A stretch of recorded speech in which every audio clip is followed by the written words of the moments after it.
And welcome. We're here with Sensei Squad versus Pigs Might Fly for the finals of Platinum Capped Spring Split here in the GRLCS.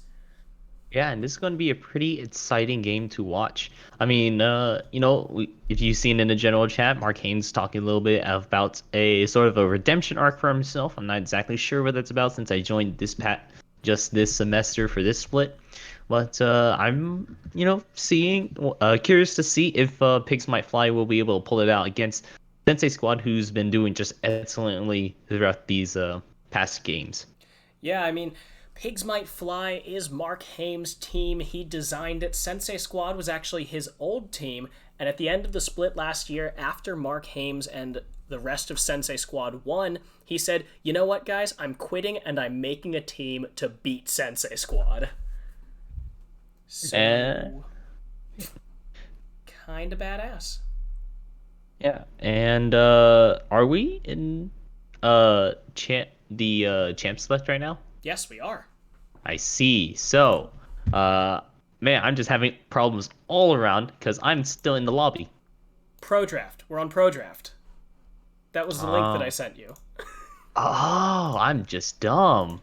No, Gotcha. no. It's just dumb that people still use Pro Draft.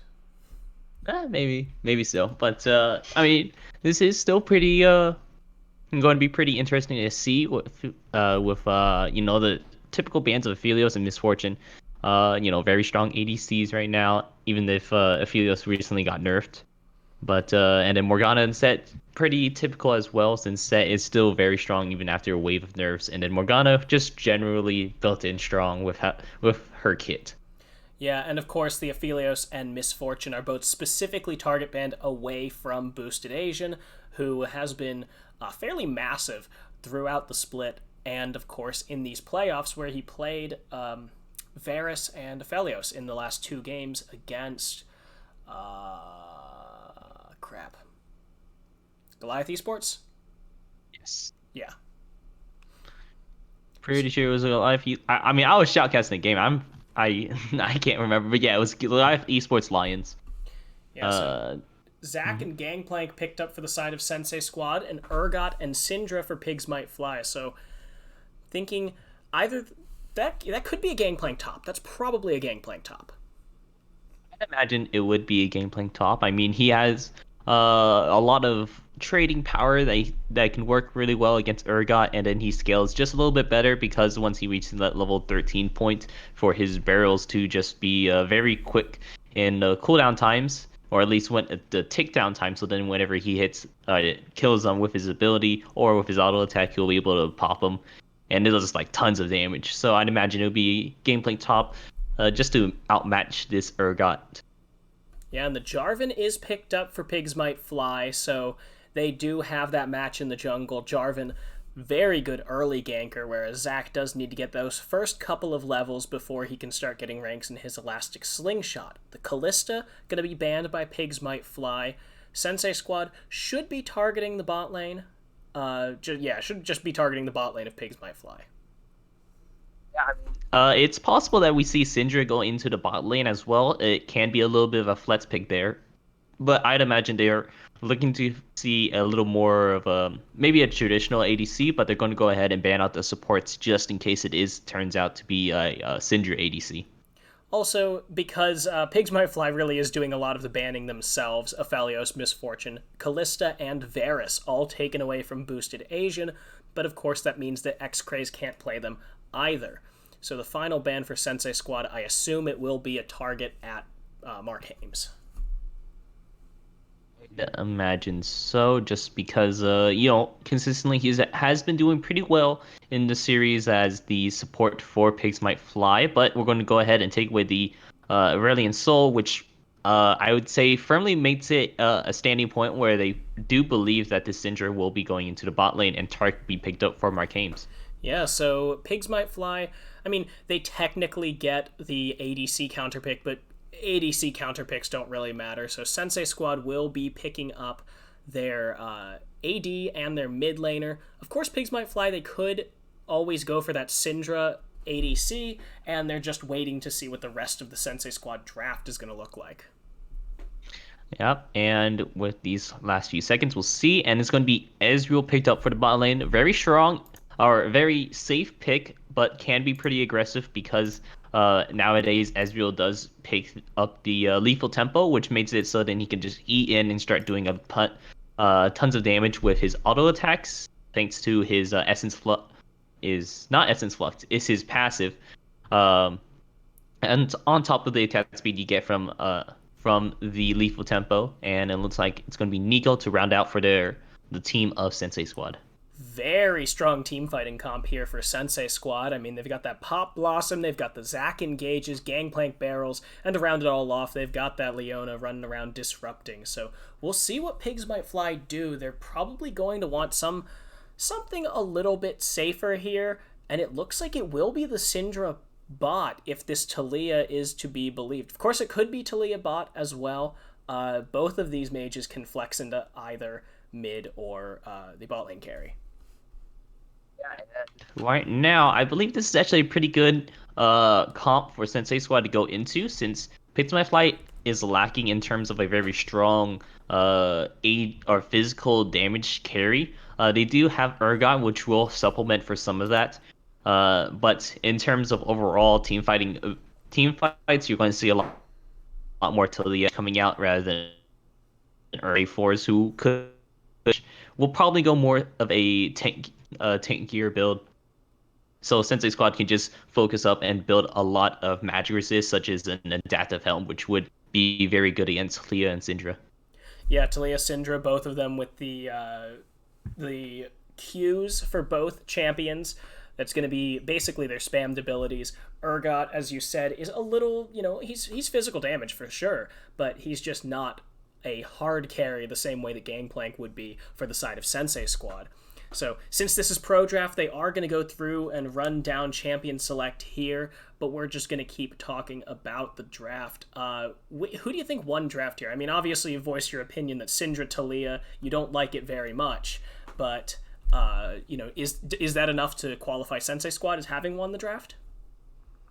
Well, in terms of team fighting abilities, you said it earlier, whenever the Nico was locked in, that Sensei Squad kind of has the edge here. They have a lot of engage and pick potential, so that if they are behind, they have the avenue to come back into the game. While Pigs Might Fly has, not to say they don't have great team fighting capabilities. They have the Taric ulti and the J4 ulti as well. J4 ulti is very disruptive, while Taric ulti is very good at keeping your carries alive. Even though they're not traditional ADCs, they're still very strong, Syndra, Talia, and Urgot. So it's going to be hard to say necessarily on who, did this better, but I personally put my chips in for Sensei Squad because they have a lot of, they have the carry of Ezreal and Inigo is really good for the mid game kind of damage. Gangplank for the late game, and then overall they have really good picks if they do get behind, or if they're ahead, they have the capability of forcing a lot of team fights. Yeah, I couldn't agree more. The one thing that I do want to point out is that Jarvan, if he does get ahead early, or at least if he does get his lanes ahead early, rather, Gangplank can't cleanse the knockup. Of course, Nico doesn't really have that many opportunities to get out of Jarvan ganks if they're done right, especially comboing with Syndra or Talia, whoever it ends up being. And then even in the bot lane, if Leona overcommits in a skirmish and Taric Talia can start to lock down, I think Pigs Might Fly, if they get the lane advantage here, can really start it rolling. And, Syndra always has the outplay button. Urgot just starts to get too tanky to deal with, since there really isn't a good source of tank shredding here. Ezreal kind of qualifies, but he's not necessarily a traditional ADC. He's not a Callista or a Varus, both of which got banned away. So it looks like it is Talia mid. Yeah, and you do bring up some really good points about they're not Sensei Squad not having a lot of tank shredding abilities, but with Gangplank's barrels being able to ignore, I believe it's like 60%, maybe even more, of the enemy's armor whenever he uses the barrels. That could really help in turning a lot of fights.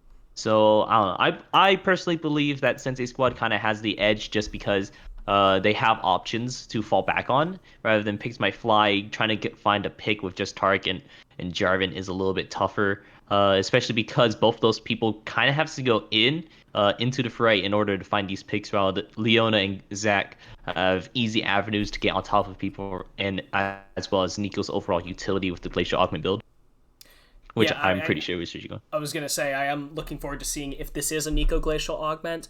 Obviously, that's the standard, but you never know. It could just be something else. It's not like everything's set in stone. Midnight Slushy is a very good mid laner who, I mean, I'm guessing he could pretty much make anything work, especially if he gets a little bit ahead early into this Talia. Um, I'm trying to think about whether I prefer the Talia mid or to put Syndra mid against this Nico. They do very similar things functionally, so I think I definitely like the Syndra more. It's a little bit easier, or I like the Syndra in bot, the way that Pigs Might Fly have it, because it's a little easier to set up that Taric stun. Yeah, as well as Talia having the option to roam with her ulti is pretty impactful. Makes it so then Jarvan has even stronger early game presence than Zac does. Even though Zac has the elastic slingshot, he doesn't really have damage to follow up, and Nico won't be able to roam as easily as Talia does. Oh, the other thing that I really like Talia for in the mid lane here is having that Unraveled Earth for the Zac ganks. Tossing down the Unraveled Earth, it does a lot of damage to Zac if he elastic slingshots over them, because he takes all of that damage from all of the stones popping. So if Smooths does this right, he could very well just turn a gank into a 1v, like into a win in a 1v2. Yeah, definitely so. I mean, there's a lot of skill matchups placed in here. You know, knowing what your champion can counter is definitely important here. They already locked for the side of Pigs Might Fly. They locked in their top and jungler pretty early in the first draft, so they didn't really have an opportunity to try to look for harder counters for Zac. But still, the Syndra and Talia both really strong at counteracting the elastic slingshot. Syndra using the Saturday week alongside of Talia's, as you just said, Unraveled Earth, does an excellent job at keeping him away from engaging in a lot of these team fights. Yeah, and well, we're waiting on 2 minutes 45 seconds on the spectator delay, and I think we've kind of exhausted most of the stuff that we could talk about here for this draft. I mean, we talked about the Nico Talia, we talked about Zac Jungle. Oh, Gangplank Urgot. We didn't really discuss that one. Gangplank is a melee champion, of course, but between his barrels and his parlay, he does get he does have a significantly better time than like a traditional melee matchup into Urgot. Meanwhile, Urgot has a lot of disruptive tools to try and make Gangplank's life a living hell in this lane. Yeah, he definitely does have those capabilities in order to disrupt Gangplank's playstyle. Gangplank is more of a one of those scaling top laners. He's not out of the gate sort of a carry. He is really looking for his level 13, where is his strongest power spike. Not because of the items he has. Generally, he will have the right items whenever he's at the area, but whenever he reaches that level 13, he'll be able to pull off his combos a lot more successfully, rather than it being so what's the word I'm looking for? Displayed, where it's like, there's a huge warning. It's like, oh, he's placed down a barrel. Make sure you're ready to dodge. Projected. Where, level 13, it's a lot quicker of a combo he can do. If Edforius is really good on Gangplank, he also has the option of being able to do a ghost barrel, where he chains a barrel with only one barrel active, where he shoots the barrel and places down one immediately. The two-part. Very hard combo. Yeah. Not very practical, but it does work out really well, especially into the late game. Yeah, and of course, like one ghost barrel like that, as you said, if it hits Syndra or Talia, that could easily just either straight up kill them or turn the pressure enough that Sensei Squad can actually get engages. Not that they really have that much trouble getting engages, but they can more decisively win these team fights. So with about 40 seconds left in the spectator delay, I'm gonna go ahead and run an ad break. But of course, if you're using ad blocker or if you have theater mode on, you can go ahead and keep watching. I I actually haven't seen much of Sensei Squad because that was always the Friday conference, and I didn't cast on Fridays. So, how well, I can't even ask you how different they are from last split. Um, damn. Yeah, I am pretty new to this, but I can say they have seen a lot of success. I mean, they were like from last I casted them, they were like number one of their split, and then in these quarterfinals to semifinals games, doing winning their game. Yeah, yesterday whenever they did their semifinals against Goliath Esports Lions, I believe it was a 2-0. It wasn't quick like return to middle stakes diamonds kind of quick, but they were winning in a lot of areas and doing an excellent job transitioning from their mid off the games at with. Yeah. Oh, there we are. Getting into game here. It's funny. I was talking when I was talking to Boosted Asian last night on the cast. He specifically told me how much he likes Nottingham Ezreal as opposed to any of the newer or flashier Ezreal skins. So we're gonna get to see Nottingham Ezreal in play here for Sensei Squad as we start to head into game one. These load-in times have been ridiculous. Yeah, we're gonna see. Let's see. Special and the new, yeah, somewhat new, I guess, is the High Noon Urgot. High Noon skins, very nice. I love what they changed directions from what Yasuo's High Noon skin is, and then you see Lucian's Urgots and Thresh. So nice. Yeah, the first High Noon skin was, of course, Yasuo, as you said. Well, actually, no, it was High Noon Twisted Fate, but Yeah. but they're the High Noon skins were just cowboys, and then like Ash was a little more like creepy, sort of a little more like ghost horse sort of thing that she had going on, and then Urgot, Lucian, and Thresh were just like, ah, yes, it's nightmare fuel. And I mean, really like the direction they took with that. Alongside of Ashes, where it's very nice looking, and pretty fits into the theme where it takes a little more stronger direction rather than just general cowboys. I don't know, man. I miss my Bandito fiddlesticks.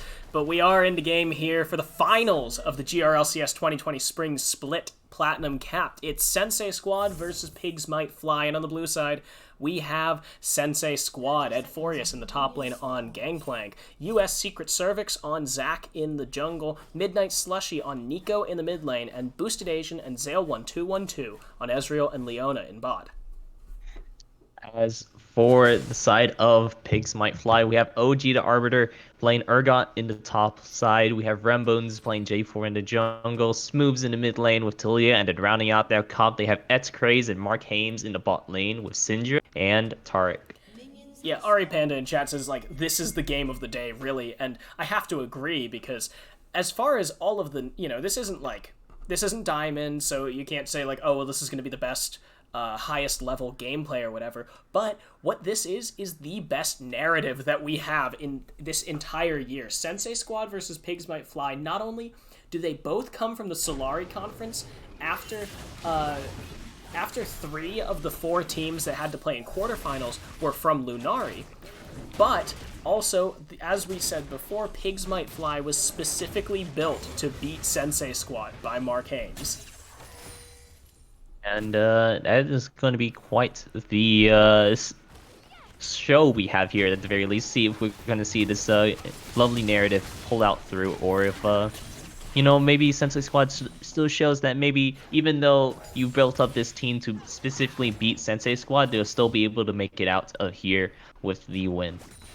Yeah, Rembone's already finding the flash from Midnight Slushy here in the mid lane, only using the flag and drag with the level 2 gank. But Midnight Slushy does have teleport, so this is a 2 teleport team for Sensei Squad. Meanwhile, OG the Arbiter is the only one with the teleport on the side of Pigs Might Fly. Mark Hames taking a bit of damage.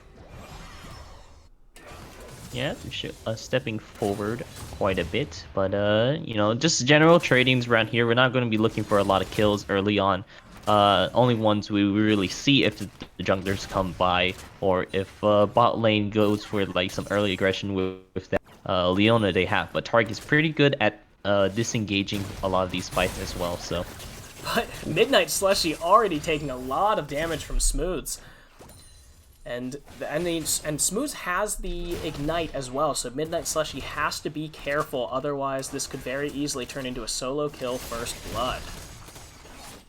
yeah, and it's definitely not what we want to see this early on, since you know, both teams are it's pretty high stakes right now, best of 3, and no one really wants to lose out their first game. Yeah, the momentum is always important. Obviously, you can come back. We actually just saw that in the Gold final, where Return of the Middlesticks reverse swept GSM Gold. But you know that doesn't always happen. You know, you can't guarantee it. And having that game on match point from the very beginning, ooh, Midnight Slushy gets so low as a return gank comes in from Rambones. It's really easily the fact that Midnight Slushy is has no flash available, so being able to utilize that a lot is going to be able to, you know, maybe they'll be able to find an advantage there. Yeah, so Rambones has really just been, been flexing all across the map so far. He is a camp behind on US Secret Cervix just because he has been ganking so much, but he's going to go ahead and take his Krugs, and, you know, if he gets this done fast enough, he actually will be back to even with US Secret Cervix. Yeah, and I mean, both these junglers are pretty strong in the early game. Jarvan a little more so because of how much damage he provides.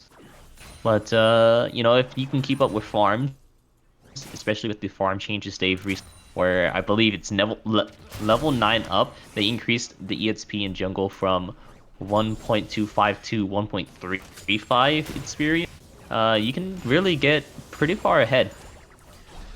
Yeah, but now both junglers still level 4. They did trade Scuttle Scuttle, so Sensei Squad got the top side, Pigs got the bottom side. That dragon is available, still 3 minutes on the Rift Herald. And with all of this pressure that Smooths has in the mid lane, he actually hasn't gone back still. Meanwhile, Midnight Slushy had to back off for that Amplifying Tome after the gank from Rembones in the mid lane.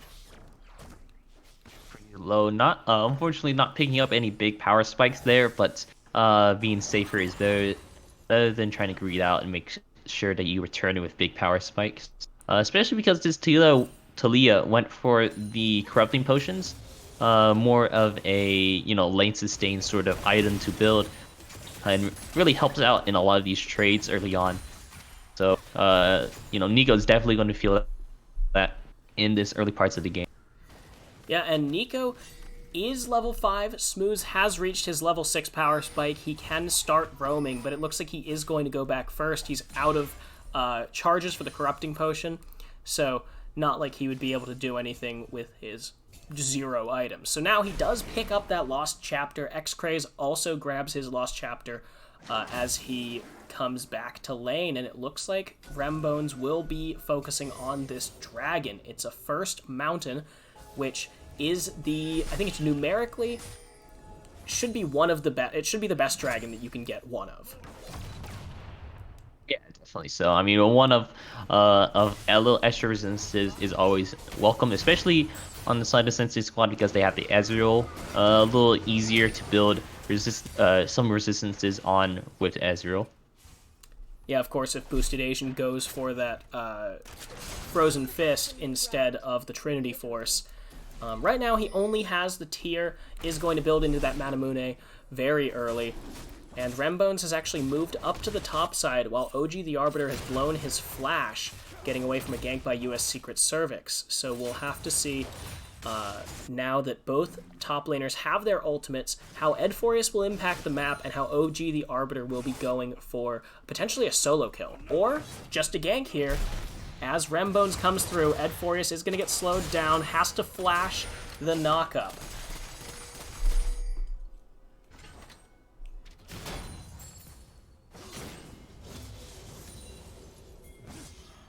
Austin? Sorry. My screen has been freezing a little bit, so I went back about 15 seconds, and I haven't seen any freezes, but sorry, I'm not really doing any analysis right now. But yeah, getting that early top lane, or getting that top lane flash is definitely going to help out. We have the Rift Herald spawning up soon. It's probably almost up for you right now, because I'm about 15 seconds behind. Yep, it But is 8 minutes now. yeah, getting that out means that it'll exert a lot of early pressure, but they still have the option for the bot lane, both having their TP available. Yeah, now Talia is coming through. Edforius doesn't have the flash, and that's just going to be going into the meat grind. Oh, he actually cleanses it, so Smooths does have to use the ignite, but he ends up getting the kill anyways. First blood goes over to the Talia. Yeah, first blood to Talia is going to be pretty good for her. I'm going to be curious whether Talia goes for the typical, whatever typical is for Talia's items, but getting the Headstack GLP would be pretty good. Adds additional kiting abilities for her, even though if she doesn't build Glacial Augment, or she'll opt in for more damage getting Luden's Echo. I'm not exactly sure what is typical for Talia's. Yeah, I actually don't know either. I don't ever see Talia's anymore. That's like kind of a Korea thing. The Talia bot lane is mainly what she does now in pro play, and since I don't watch LCK, I don't know. But Midnight Slushy actually uses the Pop Blossom, will find Rembones, but has to flash out in the end, so it's an ult for ult, but you also get the flash off of the Nico. The flash off Nico means that she won't be able to do some the same sort of plays of using the Pop Blossom in order to get on top of people in order to guarantee a stun plus the huge damage plus the huge shields she gets from it. So having that down is definitely going to help out a ton. Yeah, and of course, with the flash, that is the return gank possible here for Rembones. He has finished his Cinder Hulk, so he's going to be doing a lot more damage. And he's got that multiplier on the health, not that he has any extra bonus health aside from the Cinder Hulk itself. But now Zale and Boosted Asian both have 6, so they could look for something here in the bot lane, assuming that US Secret Cervix comes down, or someone just steps out of position. Yeah, I mean, as a Leona, she'll be able to jump onto someone and lock them down all by herself. You know, we had a stun come by from Zale earlier onto Mark Haynes, but nothing really coming out of that. So it has been fairly quiet so far. You know, Rembones has made a couple of appearances in the mid lane, one in the one in the top lane rather, and Edforius did go down to that roam from Talia. With the Weaver's Wall coming up soon, I do expect Talia to make another roam, probably this time to the bot lane, because, well, yeah, just because it'll be better to share the love a little bit. And you were right, she did pick up that Hextech GLP, a little bit of extra kiting, a little bit of extra CC there for the to try and hit that seismic shove. I want to point out that unfortunately the U.S. Secret Service tried to get the blue buff over to Midnight Slushy, but I believe it was the Bombi Cinder that picked it up instead of Midnight Slushy. So that's going to be unfortunate. It means that she'll be kind of on the back burners in terms of wave clear, because she doesn't have the last chapter. She will be low on the mana side, so it'll be all harder for her to contest against Smooths, who has a full item against her.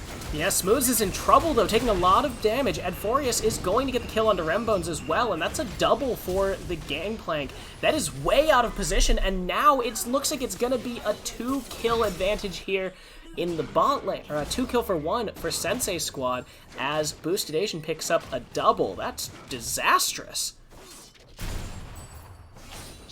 Picking up a double is going to kind of snowball himself into a little bit more of the Ezreal sort of path that you want to, where you get your power spike around 2 items, as opposed to, you know, you have a little more of these expensive items that mages kind of have to build for their power spikes.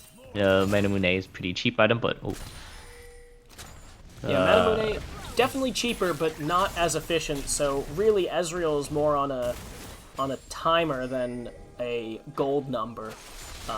Of course, that doesn't apply for the Sheen item, but the Manamune definitely not gold efficient before you get all those stacks.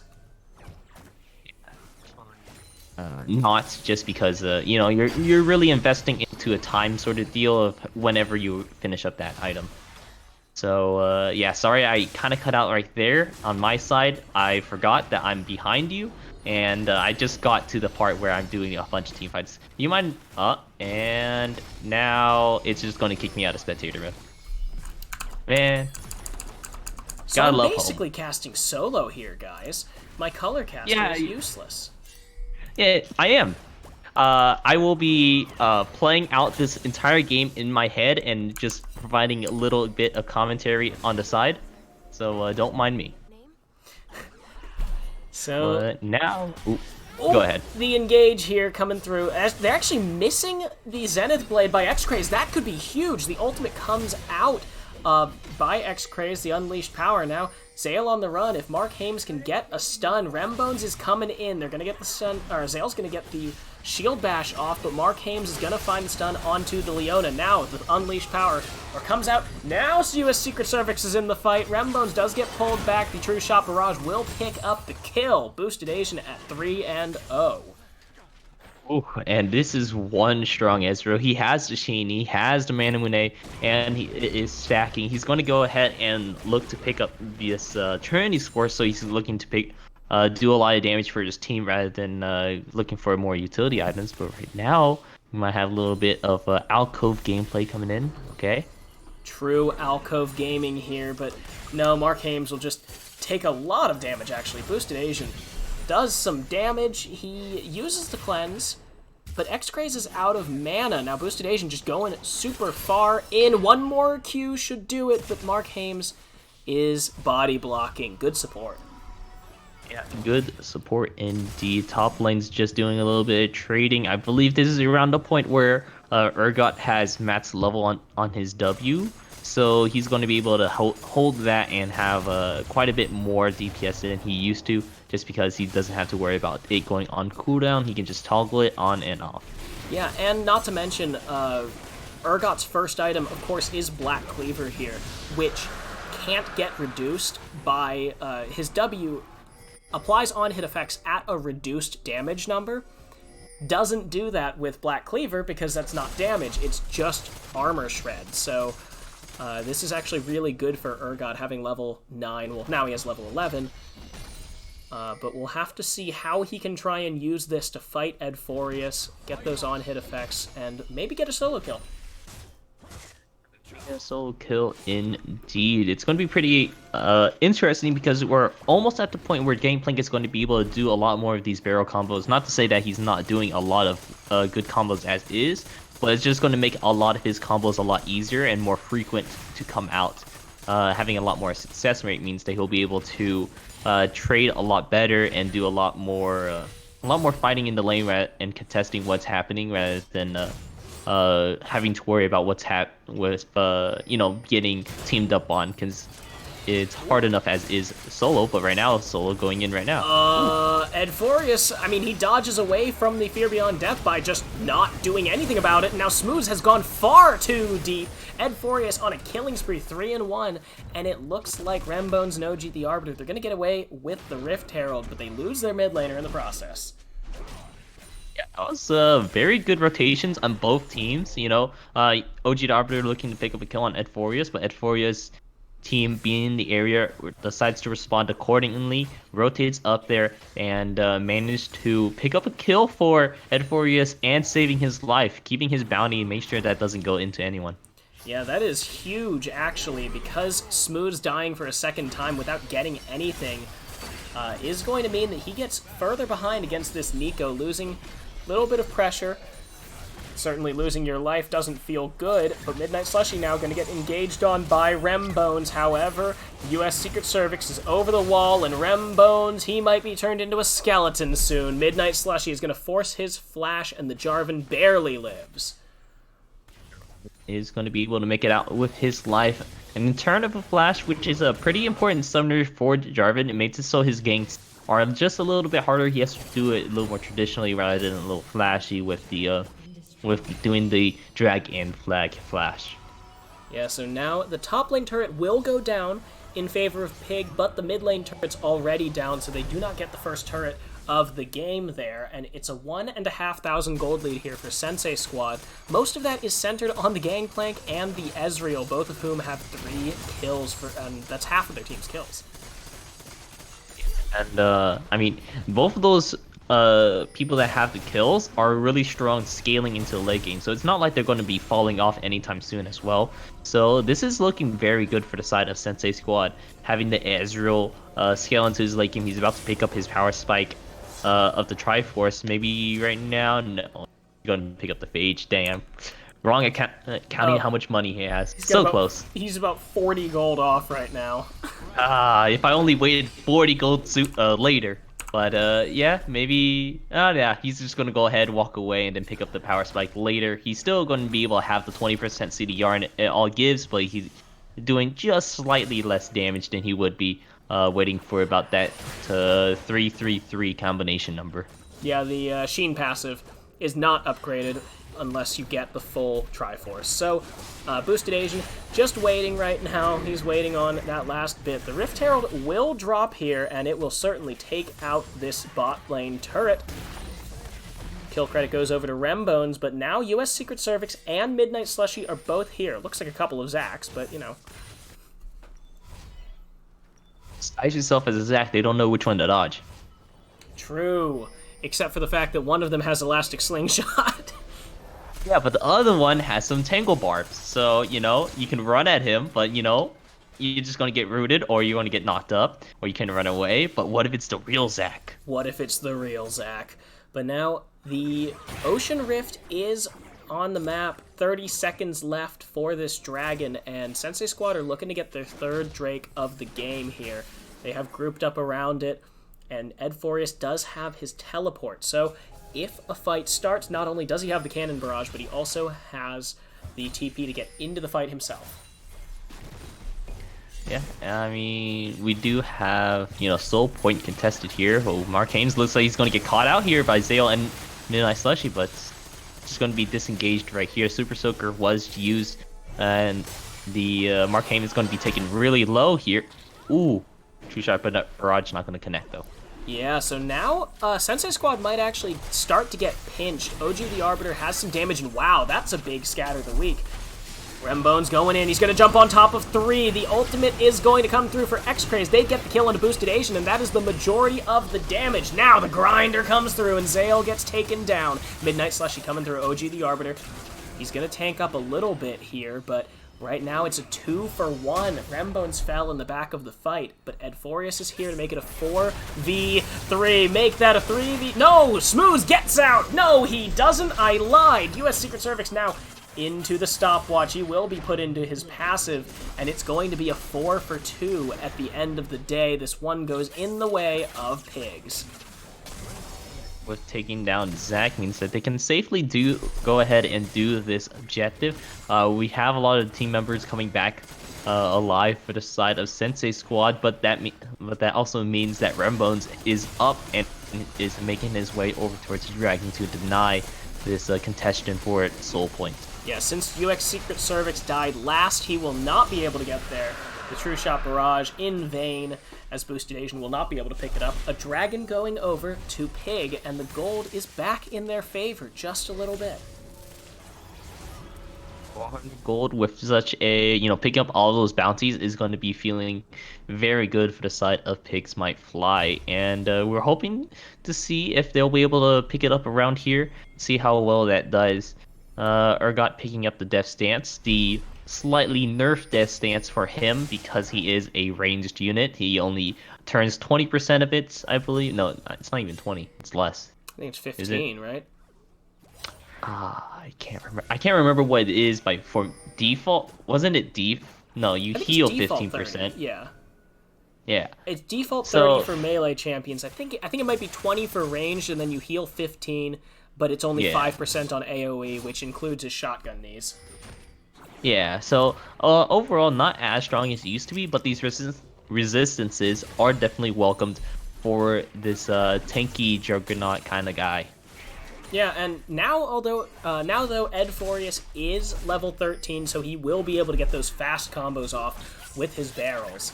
We'll have to see how that starts to shake out, as Oh, Smooths might be a little bit caught, but Midnight Slushy, though, is going to get cataclysmed, is going to get taken down. X-Craze with the kill credit. Rembone's going low, but I don't think it will be enough. Oh, no, he gets picked up by the True Shot Barrage. And that is a 1-for-1. The jungle down on the side of Pig, but Midnight Slushy's dead for squad. What a nice combo they have there with the global ultis using Gangplanks to slow, and then makes it a lot easier for Boosted Asian to land his True Shot Barrage and pick up any kills, which he just did. Yeah, so 9-8 is the kill score, and Sensei Squad does have the gold lead now. Some of that in part thanks to Edforius just having extra gold built into his kit with those parlays, and he is going to pick up the second turret of the game for Sensei Squad in the bot lane. Forget, it's parlay. Parlay. They added an extra R just to make sure you enunciate it. Is it just one extra R? I believe it's P-A-R-R-R. Ooh. Yeah, 3 R's. 3 R's. That's 2 extra R's. I thought parlay was 2 R's. Yeah. No, parlay's French. It's 1 R. I see. Well, obviously, I'm not French, you never watched so. Pirates of the Caribbean. Oh, obviously I have not. But I am not one to hold a jar of dirt. But now we're just... No, I only see memes. Oh, okay. Well. Yes. But anyways, back to this game, you know, Pigs My Fly has done an excellent job at closing out this gold lead. They were ahead for a little bit, now they're just a little bit behind. And that's because of maybe a few bad picks, but they still have a lot of capabilities to get back into this game. Thanks to the fact that, you know, their Urgot is still pretty strong, even though Edforius has picked up his Infinity Edge, which is pretty powerful right here. If he can get a crit off his barrels that already reduce about like 60 plus arm or 60% armor plus, it's gonna hurt a lot.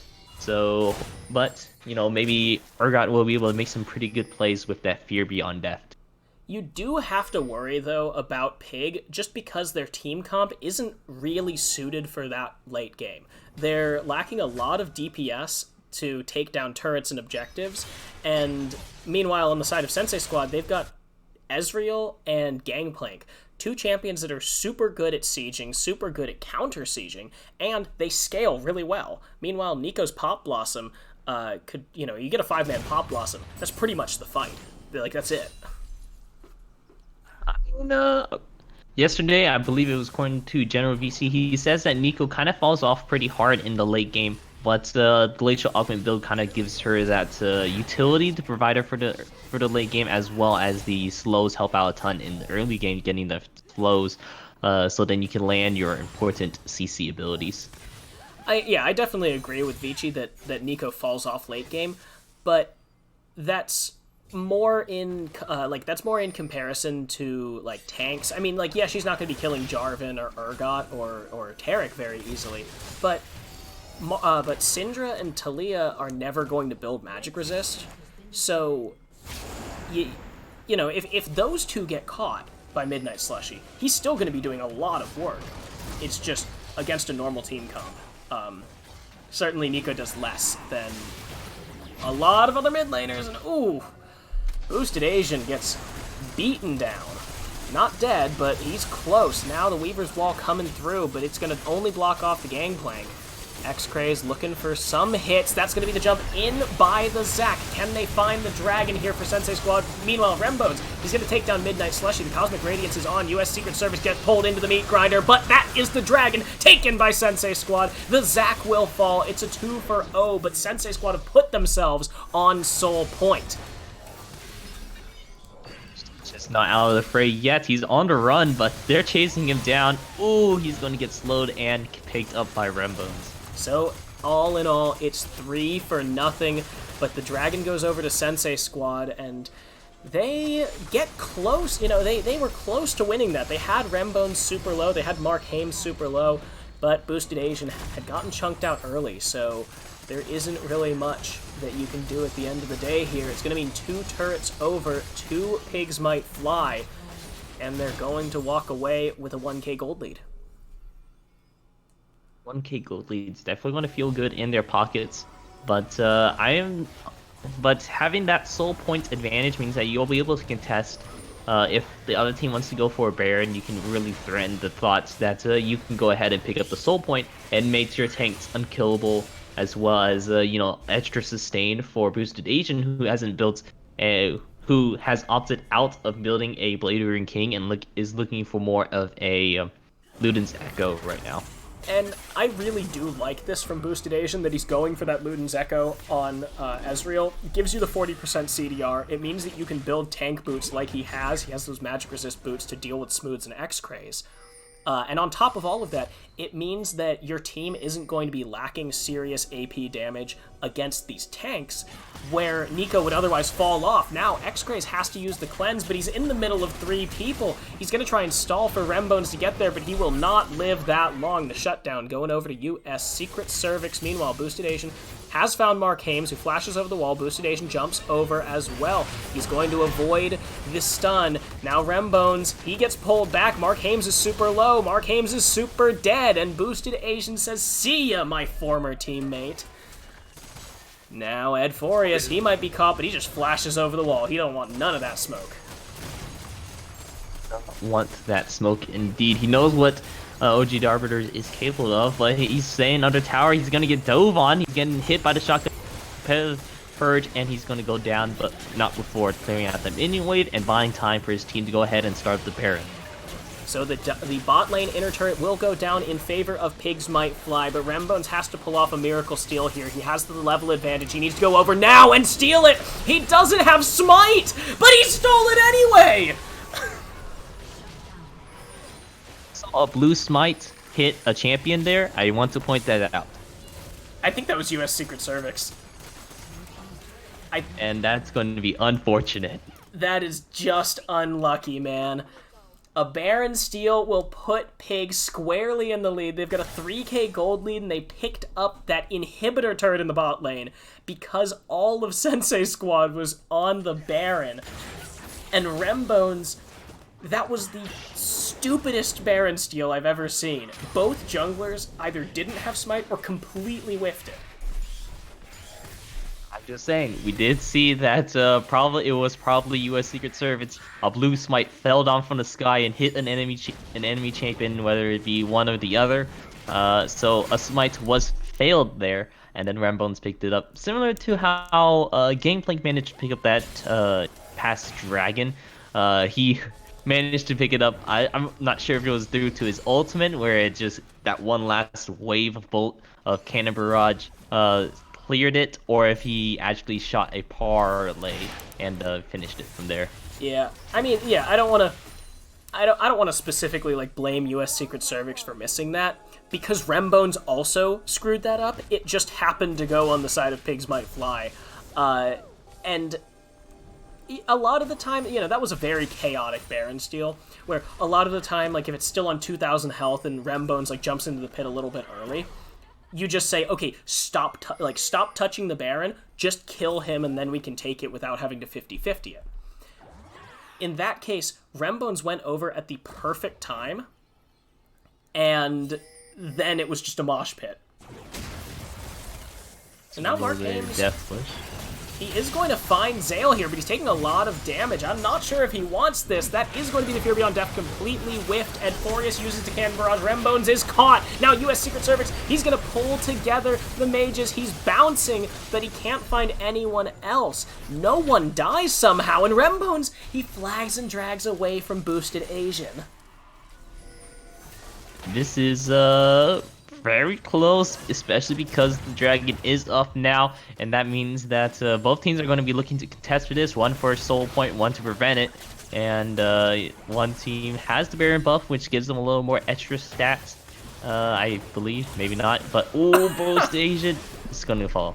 The outplay button. It is now a 4v5 in favor of Pig, and Zach has to steal this if he wants to get Ocean Soul. He doesn't get it. US Secret Cervix doesn't have flash to get out of the pit. He's going to go down. Rembones, he's low, but there's nothing that Ed can do to try and stop this, so it's going to be a 2-for-0 plus that Ocean Drake. And as Wing Nation says in chat, I guess he watched it back, Zach didn't have Smite in the first place, and Rembones smited a champion instead of Baron. So I rescind my earlier statement. Actually, US Secret Cervix, that was not good. Knowing that Rembones was there, you should have just called your team to pull off the Baron for a little for a little bit. You could keep tanking, and then just wait until your smite's up, because it was very close too. It was like 10 seconds away. Or just go over the wall and kill Rembones. Kill him, do whatever you need to be, but being at a smite disadvantage just because you didn't have your smite up is not great. Yeah, it's like it's just not respectful, because you know the guy had a level advantage, and if Rembones had actually smited the Baron instead of someone else, that would have been easily like in favor of Pig, and that we would have just roasted US Secret Cervix up for that. But that's not the case. Rembones instead smites the champion, steals the Baron still, and you know, it would be even more BM if it was actually just the Cinder Hulk burning the dragon just slightly because he CC'd someone in the middle of that. But yeah, the not respecting on the potential steal is definitely put his team in quite a pickle right now. I see Boosted Asian has the Headstack Revolver, so he's looking to pick up a Gunblade, which will sustain him for fill in for his lifesteal item, giving quite a bit of AP and AD. But right now, it's looking quite in the favor of Pigs Might Fly. They didn't necessarily do too much with that Baron other than get that bot inhibitor. Yeah, but the bot inhibitor is just a fantastic pickup there, because with less than a minute left on the Baron, you can use that pressure. You're going to force Edforius down there to clear waves, or, you know, you could get Midnight Slushy down there because he has the teleport, but it is going to mean that Pigs Might Fly will have the priority on the Baron, and you see it here that now with Smooth throwing the Weaver's Wall, he is going to get engaged on by US Secret Cervix, takes a lot of damage from the True Shot Barrage, and Smooth has had some really questionable Weaver's Walls this game. Some of them were really good in the early game where he was ganking for ganking top lane, but now as we progress in the game, some of these walls are a little bit questionable, blocking off only one member rather than multiple. You know, seeing that Leona is a pretty immobile, if she can't hit anyone with the Zenith Blade, as well as Nico, then, you know, you kind of want to hit a little more than just one person to trap them off and look for that pick that way. And not to mention the ones that she's been taking, you know, it's one thing to just throw the Weaver's Wall. It's another thing to take that Weaver's Wall right into Zac. That, I mean, like, you saw it almost got him killed. He went over and went down to like 300 health because Boosted Asian used the ultimate to try and kill him. And I do want to point out that both Smooths and Edscraze has the Morlem Nomicon. I saw that Edscraze finished this quite early, being his second item. And, you know, particularly, I'm not a big fan of this just because you're negating just Zac's healing capabilities. Since no one else on the team has a lot of healing other than the Gangplank, but he's going to be using that not necessarily for just survival reasons, but for enable us escape a lot of important CCs. Yeah, as you said, only Zac is really the one that you need to deal with in terms of healing, and just like you said, having two Morella Nomicons, not only is it redundant, but wow, Smooths is going to get soloed out here by Midnight Slushy? No! X-Craze gets the kill. Zale's going to have to flash forward and secure that for Boosted Asian. Now, Edforius in the middle of the fight. That is the Cosmic Radiance going through. It's going to block all of the damage from the True Shot Barrage. X-Craze doesn't have his ultimate, but he can still pump out the damage. US Secret Cervix going to get stunned up again and again. X-Craze on a killing spree. That is Boosted Asian down. Edforius going to fall as well. He uses the stopwatch, but it's going to keep him alive for only a second longer. It's a 4-for-1 because US Secret Cervix somehow lived. So it's like, wait, he's a tank, and they're the backline. Why don't we just jump on the backline? And it worked. jump on back line. They managed to pick up 4 people and an inhibitor, and now they're looking to potentially end. They do have minions coming in and an Urgot to help push out these towers. Yeah, and they're going to just beat down US Secret Cervix, put him into his passive, take down these Nexus turrets. 2 seconds on Midnight Slushy, and that is 2 seconds too long. Pigs Might Fly are going to take the first game of this series. Well played there, completely doing an excellent job at, blowing out my expectations. I was expecting the Gangplank to do a little bit more once he hit that level 13 spike, but ever since he had his 4th kill, I don't believe he picked up any more and has died just multiple times. And then, as for the Zac, he tried to go in, start a lot of fights for his teams, as well as Midnight Slushy doing an excellent job at doing a lot of CC for his team, but it just wasn't enough in order to get through this strong front line of Rembones and OG the Arbiter, alongside of Mark Haynes doing an excellent job as mediating for his carries of Smooths and Etzcraze. Yeah, and I think the big turnaround points in that game were first of all, the Baron steal. That was ridiculous. But also the Dragon, where the 2 times that they fought around the Dragon, where Xcraze just soloed out boosted Asian, both times, kind of just said, okay, well, you can walk up on me, but I'm going to throw everything at you, and you won't be able to respond to it other than barely not dying. Last time, where he actually died. Yeah, the second time he actually died, but the first time, he blew everything and barely got away, and Xcraze could still just pump out those Dark Spheres. But we'll have to see if Sensei Squad have an answer to this double mage carry comp of Pig. We'll be back in a couple of minutes with our next game, so don't go anywhere. See ya.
stars are rising, countless worlds colliding. Only one will take it all. Can we bring to fall the giants? Can we make the final call? We are the ones to ignite the darkened skies. The champions of the world that we defy. A soul ray of the few who rise up high, and we all fight at the last light.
Tell me where do I go? Tell me where do I take us? Your heart is starting to slow. May the water be safe. As I dive in.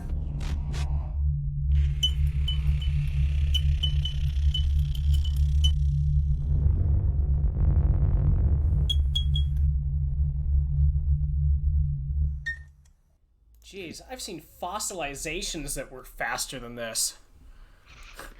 But hey, we're gonna go into uh champ select now using the pro draft. So that means still we're gonna be waiting quite a while because we have to do this and then we have to go into the actual, picking of everything. And then we had the spectator delay, but it's okay, It wouldn't be a Mark Haynes game if we weren't waiting a couple minutes. Yeah, he knows what it's like for casters to wait on everyone. Like, oh, well, we're not ready yet. Our guy's in the bathroom. And so he decides to treat us to it live. Yeah, exactly. Wing Nation. Oh, nice. I got in a full YouTube video, came back, and I missed nothing. Yeah, you could take a shower in the time that we were waiting. But looks like the same bands, except for the Tarek. The Tarek is definitely new because the Tarek and the Syndra both taken away from Pigs Might Fly. But Urgot's going to be locked. Yeah, I mean, the Syndra and Tark were pretty strong players on the side of Pigs Might Fly. The Tark ulti did an excellent job at mitigating a lot of damage from Ezreal as alongside of the Gangplank because they do their damage kind of in bursts, in consistent intervals, and pulling out those target ultis were pretty impactful as well as the Syndra who managed to get a lot of picks onto boosted Asian very well. Yeah, certainly. As you said, they do their damage in bursts, especially when you consider the True Shot Barrage. That final team fight was pretty much solo won by Taric. He got the Cosmic Radiance off, and it hit just before Boosted Asian fired a True Shot Barrage that hit 4 people and definitely would have killed 2 in that final team fight. But Sensei Squad switching it up. They're going to go with the Trundle Poppy. Both of those very good counters to Urgot. Yeah, and maybe they'll be looking to play a little more towards his top side rather than leaving it as the jungle as it was in the first game. Mainly because it was Gangplank scaling up, and a lot of those kills actually came to him rather than his team coming towards him and picking up the kill against the top laner. So we'll see if Sensei Squad will see a little more success with the either Poppy jungle or Trundle jungle. I'd imagine it'll be Trundle jungle with the Poppy top lane, but they could be flexed. Yeah, it definitely makes more sense to have Trundle jungle, or at least Poppy against Urgot. But, of course, Poppy jungle still also works against Jarvan, works against Azir, so they have kept their options open, and they can see how this is going to go. The Kai'Sa for Sensei Squad, that also leaves the possibility of a Trundle support alongside the Kai'Sa. Makes for an interesting dueling lane. Actually, if Pigs Might Fly goes ahead and picks up the Leona, it is a potential that they could go for that, but they might go ahead and look for more of a defensive in the middle of your team to protect them sort of support.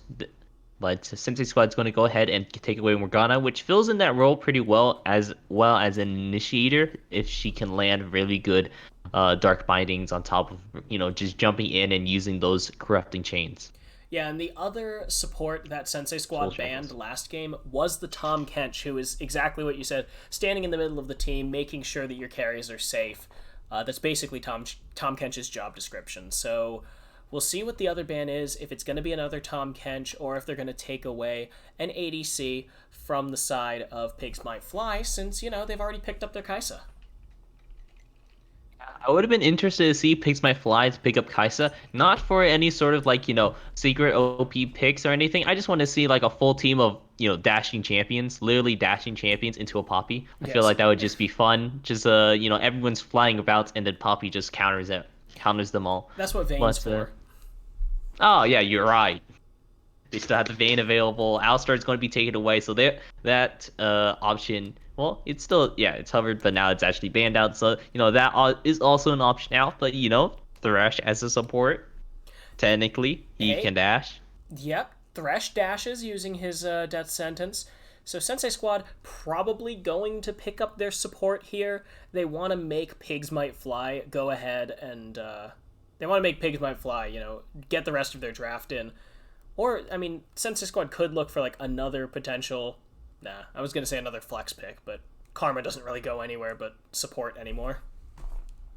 Ever since the removal of the Kleptomancy, she can't really utilize that, safe top laner pick as much as she can anymore. She still provides a lot of utility for her team, but generally you do kind of want more of a tanky top laner nowadays, and picking up the Karma support is still good because they're buffing her quite often.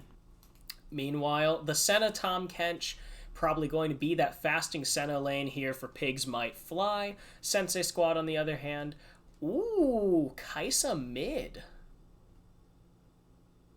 Kaisa mid. Okay. I haven't memed at all. This series yet, or today at the very least. And AP Kaisa, they buffed it, so then you can start rapid firing your Void Seeker in order to do just tons of damage. I've been playing that a lot in ARAM. I've been spamming ARAM just so I can play more AP Kaisa because it's just really fun, just shooting consistently and seeing them slowly tilt at slowly dwindle down until I get to half the health bar with that one W. Yeah, so the Kaisa Midnight Slushy's actually in Twitch chat right now saying, hey, bro, I'm 100% win rate on Kaisa mid. My pick. It's my pick. I mean, 100% win rate is 100% win rate. You can't really argue that. Other than, maybe you only have one game. Maybe you have a couple games on that. So it'd still be pretty interesting to see if Night Slushy will be able to pull out the strong Kaisa in the mid lane because, we have two ADCs on the side of Sensei Squad, so they have a little more people to rely on for damage instead of just the Ezreal and sometimes the Gangplank with his barrels, as Yeah, well as Nico doing just quite a bit of damage, but not as much as two AD carries can. And then the Karma support is going to have a haze. Getting Ardent Sensor is just super good here with the Caitlyn and Kaisa on your team. yeah, and not to mention, Sensei Squad does have a lot of DPS here, not only from the Caitlyn and Kaisa, but Trundle offers a fair amount of DPS when taking turrets and objectives. So it's looking like Sensei Squad might be a little more map focused. Meanwhile, Pigs Might Fly, they've got that Senna, so they're definitely going for scaling. They've got the Azir, so you're going for scaling, siege, keeping that Senna safe. Azir does offer a fair amount of DPS, but of course that's really only your really only one source of DPS in Senna. So slow attack speed means that she's going to be a lot better at bursting this Kaisa Karma Caitlyn that you have on the side of Sensei Squad. The Caitlyn is actually, I would say, is a kind of an interesting pick because Senna can freely jump onto one of those traps, and Tom Kench just eats them, so then Caitlyn won't be able to get the headshot off. Technically, Caitlyn can get the headshot off if she's fast enough to shoot the shot, because it's already targeting onto Senna. But Tom Kent, but if Mark Hames is fast enough, he'll be able to, prevent any of the headshot bonus damage happens from stepping onto one of those Yordle snap traps. Yeah, so looks like it will be the Poppy top here for Edforius. U.S. Secret Service picking up that Trundle, and that's pretty much what we expected. The Trundle top lane, not super good anymore, especially into a ranged matchup like Urgot. Nah, man, it's all about the Trundle support, Karma top lane. We're going back a season actually. But Trundle still has his massive slows on his E. Yeah, now, for anyone, since you're not looking at the client, they are getting through the second round of bans. They're not progressing super fast, this isn't a G2 Fnatic draft. Seriously, they're taking Decided forever. to One of them probably decided, it's like, hey, ban as slowly as you can. I'm still not done with my shower. Yeah, honestly, I would not be surprised. It's like, oh god, guys, we've got 14 minutes. We have to go. Someone, someone pick for him in the pro draft. Just slow down as much as we possibly can. No, they're doing it just to piss us off, aren't they? Who knows? I mean, Mark Hames is on this team, and I remember, like, if anyone was there, we recently did a tournament for OU Esports Club, where we're giving out some HyperX headphones. Thanks for that. We're not sponsored here, but I'm just gonna point that out. But Darren was the tournament organizer, and I'm pretty sure half the time we spent on stream was in the Be Right Back screen. Okay, I don't think that one was entirely his fault. Um, one of the teams. So we were playing in a round robin Swiss format. So what ended up happening was they weren't starting the next round of games until the previous round had finished. So we got the game that was like 25 minutes long, and another team played like a 40-minute game. So we literally were waiting for 45 minutes in the Be Right Back screen.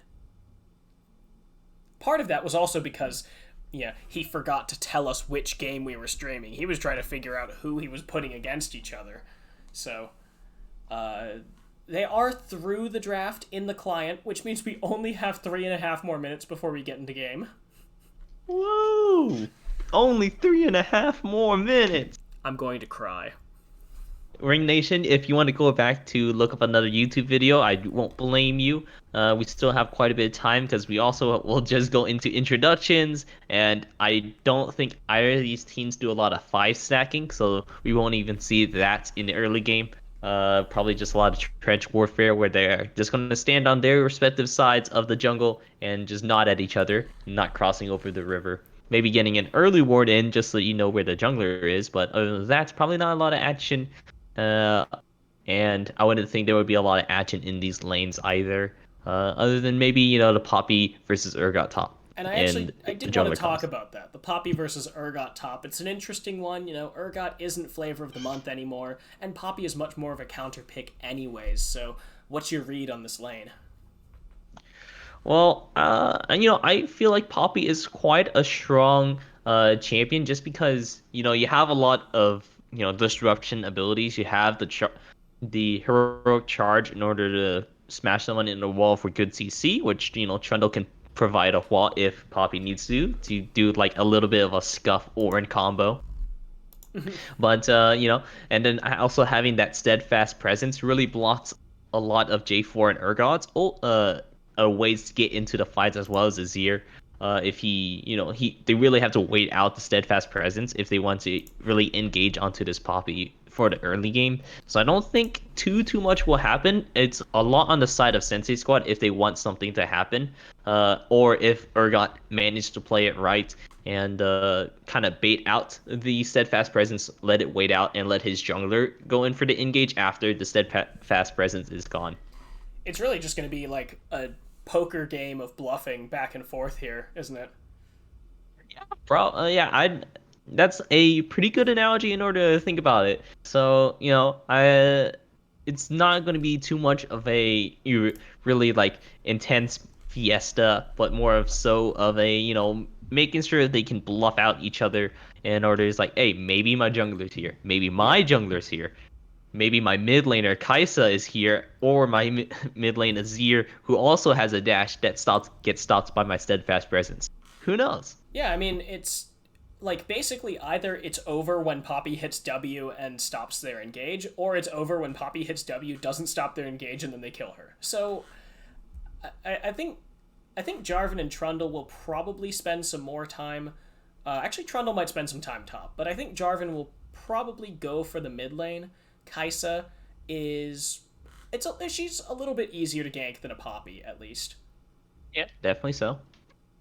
And I'm sure bot lane's just going to be another island because you have Tom Kench in the bot lane. It's going to make it really hard for them to really gank down there because you have such a safety as well as all the utility that Senna provides thanks to the Glacial Augment and the root that she has herself. So it makes it hard for that to gank. So Trundle is probably going to be looking to play around, while J4 is going to be looking to maybe go for a little bot side, maybe just a minute, because it's just a little easier to gank than the other lane. Yeah, so we are finally getting into game here. This finally, thank God. And let me make sure that everything's screen shared because Austin's got the worst internet. The worst. The hamster on the wheel is refusing to work. He has joined a union and refuses to run on the wheel. And I'm not running on that wheel either. I got to be here. I have asthma. I'm not going to be out of breath. Yeah, you gotta pay that man more cheese. But back to the high noon Urgot. We've got some Dark Forge Jarvan the Fourth yet again. And other than that, all new champions. New champions indeed. It's going to be not. I love the Earth Kench skin. Very nice. You see, he has a little lobster bib. Yeah, well, we are into game 2, where Pigs Might Fly might try and go and fly to first place, taking out Sensei Squad, their bitter rivals from the Solari Conference. So, on the side of Pigs Might Fly, we've got OG the Arbiter in the top lane on Urgot, Rembones in the jungle on Jarvan IV, Smooths in the mid lane on Azir, and X-Craze and Mark Hames in the bot on Fasting Senna and Thomas Kench. Well, on the side of Sensei Squad, we have Edforius in the top lane playing Poppy. We have US Secret Service in the jungle playing Trundle, and in the mid lane we have Midnight Slushy playing Kaisa. To round out the comp, they have a boosted Asian and Zale playing the Caitlyn and Karma combo. The patented Midnight Slushy 100% win rate Dark Harvest Kaisa mid. I actually think it's kind of funny that we just accepted the Kaisa mid. Whereas, like, if this were basically any other series, we'd just be like, what the hell are they doing? I mean, with Return to Middle Six Diamond, I've seen Yasuo and Volibear bot lane just because, not because like they were banned out, their picks were banned out. They just wanted to have fun. I saw old Middle Sticks in the mid lane. I saw, let's see, what else is slightly strange that I've seen. I mean, I saw middle sticks again, so that was just strange at all. Especially because this rework is just bad. I watched a Lethality Caitlyn game. That's fun. It's weird, is what it is. But Zale already getting a little bit of chip damage onto the enemy team. X-Craze doesn't get that first soul off. Boosted Asian is able to get away from that piercing darkness. So already a little bit of sparring happening, and Euphoria is taking a fair amount of damage as well. Yep. And I still can't see the game. This is terrible. I don't know why. Let's see. Maybe if alright. I popped it out of Discord, and now it's showing the game. Well, it's showing the game because I stopped streaming and then started streaming again. Alright, that sounds more likely. So let's go with that, and there's a lot of poke damage that Boosted Agent and Zale is doing onto both X-Craze and Mark Hames. Doing an excellent job of keeping them low, definitely what you want to do. Yeah, coming out in mid lane. Ooh, Midnight Slushy gets pretty low, gets away without having to use any of his summoner spells. Meanwhile, OG the Arbiter is here, getting ganked, but US Secret Service flashes forward. Doesn't find the kill, but forces the flash of their top laner. And that is a good trade there for Sensei Squad. A good trade indeed. This is, looking pretty nice in terms of, having priority. This is looking pretty nice for a lot of these teams. So we're gonna just go back, kind of calming down, but the poke does not stop onto Mark Hames right now. Yeah, this is a rough lane here for Pigs Might Fly. I mean, Fasting Senna Tom Kench isn't a strong lane in the first place, but when you get put against Caitlyn and Karma, two of the biggest poke bullies that you're going to have in any given lane, ooh, that cannot feel good here for Mark Hames. Do you want to question? He picked up the Doran's Ring first, rather than knowing that he's going into such a poke-heavy lane, not picking up the Doran's Shield, which would help, mitigate some of this damage he's taking. Meanwhile, Rembones, he is going to have to get away, but Midnight Slushy does get his hands on a Dark Harvest stack, so that is his first of the game. And Midnight Slushy has actually picked up a Cull here, going for the scaling. You realize I'm not going to win this early game as a mid lane Kaisa, generally because, it's hard to try to pick up an early advantage as a ADC, or at least for Kaisa, especially because, your passive is really just built around you getting your items, and so your abilities are upgraded. So we're looking to just farm up and get those items, so then you do get that stronger. Yeah, Midnight Slushy and X-Craze have similar mentalities right now. X-Craze just trying to get as many souls as he can. Of course, the Fasting Senna just relies on being the support, but also getting that extra scaling so you can build all that lethality. But X-Craze taking some damage from Boosted Asian, has to get eaten up by the Devour. Now Zale getting some damage in, but Rembones is here. Are they going to find anything? Senna's going into the Wraith form. Are they going to be able to find Zale? He gets knocked up. He will have to flash. Throws the Q the wrong way, and First Blood over to the Kench. The Frog is unclogged, and he has eaten up Zale. 3 summoners burned for the side of Sensei Squad.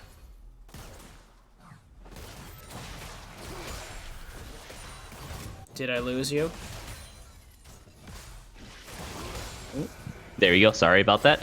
I was muting my mic because I sneezed. But you forgot to unmute.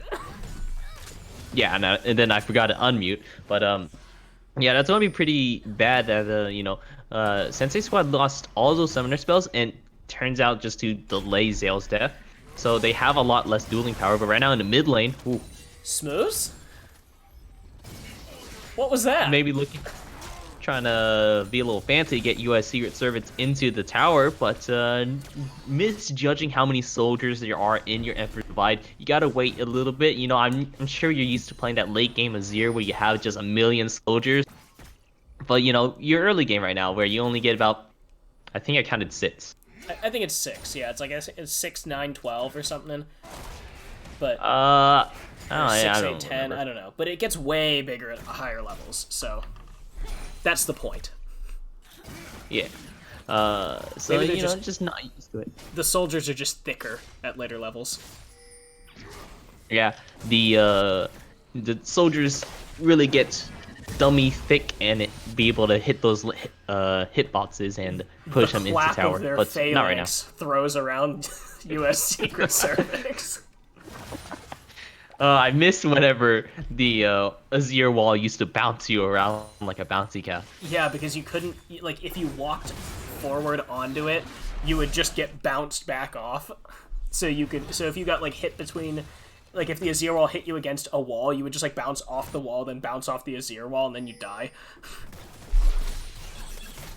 I mean, yeah, you just in a bouncy castle, and then you just get CC'd forever because you decided to stand near a wall. Okay, I'm not sure if it's because we made that joke about Azir's wall being dummy thick, but we lost a quarter of our viewers. Oh no. Oh no, I apologize. The Emperor of Surima is not dummy thick, he is indeed slim. And Slim thick. yes, he is slim thick, not dummy thick. Okay, nope, we lost him again. I was like, hey, we got him back. Nope, they're gone again. Alright, maybe that's just a forbidden word. We can't use that word or those two words in the same sentence. But for, you know, let's talk about this jungle instead, you know, taking some camps, bot lane still doing what they do, pushing out. Caitlyn having the BF sword is definitely hurting a lot more, but Markane's getting a little tanky stats is helping. Yeah, the CS difference, I mean, it's 15 for Boosted Asian right now, and they just keep Mark Hames and X-Craze shoved under turret here. The nice thing is X-Craze does have all of that sustain thanks to the Piercing Darkness, but they're still behind a significant amount. You know, it'll get 20 CS by the time it shoves into turret, and then of course Mark Hames will pick up a few. But Boosted Asian and Zale, they have a lot of pressure in this lane. Are doing, they're providing a lot of pressure for his team, which is great. They're able to pick up the first dragon with that. But, pushing out these towers isn't necessarily the best lineup play you could do. You could try freezing the lanes a little bit, or perhaps setting up a really big push, so then they'll have to try to farm under tower, which Tom Kench doesn't necessarily have the greatest of times of doing so. But Boost Asian providing such priority, I just forgot the word. It's like forgetting the order of the syllable, priority. Priority, but I'm dyslexic in speaking. But I agree in theory that they should like try and freeze the wave and make them miss more CS. But in this case, since they've picked up two turret plates already, that's an extra 160 gold that's going over to each of these laners for Sensei Squad. I think this is the right call because you can shove the wave so hard and actually get turret pressure. If they weren't able to do that, yes, I would totally agree with you. But in this case, this is a unique case because like Senna Tahm Kench is so much weaker in lane than Caitlyn Karma. You know, you do bring up some pretty good points about the turret sieging part. You know, I didn't really think about that. I was thinking more so just slowing down Tahm Kench's ability to farm and makes it a lot harder and create such a huger difference, but they already creating a big one. But right now, Rembones is in the top side alongside of US Secret Service. Yeah, now OG the Arbiter is in trouble. The railgun comes out, and that is going to be Edforius falling. Smooths gets to kill, but OG the Arbiter, oh, he's so close to death. He is finally going to go down thanks to the subjugate, but now Midnight Slushy into the middle of the team, but that's a double kill for Smooths. It's going to be the 2-for-1 as Rembones barely gets out, and Senna picking up the 2 assists on the back. Picking up these assists is going to help out a ton. You know, passing Senna, you're not going to pick up a lot of gold other than, you know, your little souls and all the poking you do. So grabbing some assists is going to really assist her in, you know, picking up her items sooner. She's already going to pick up that Serrated Dirk. Looking to pick up that Umbral Glaive so that she'll be able to clear out wards without needing to auto attack 3 times, as well as extra lethality.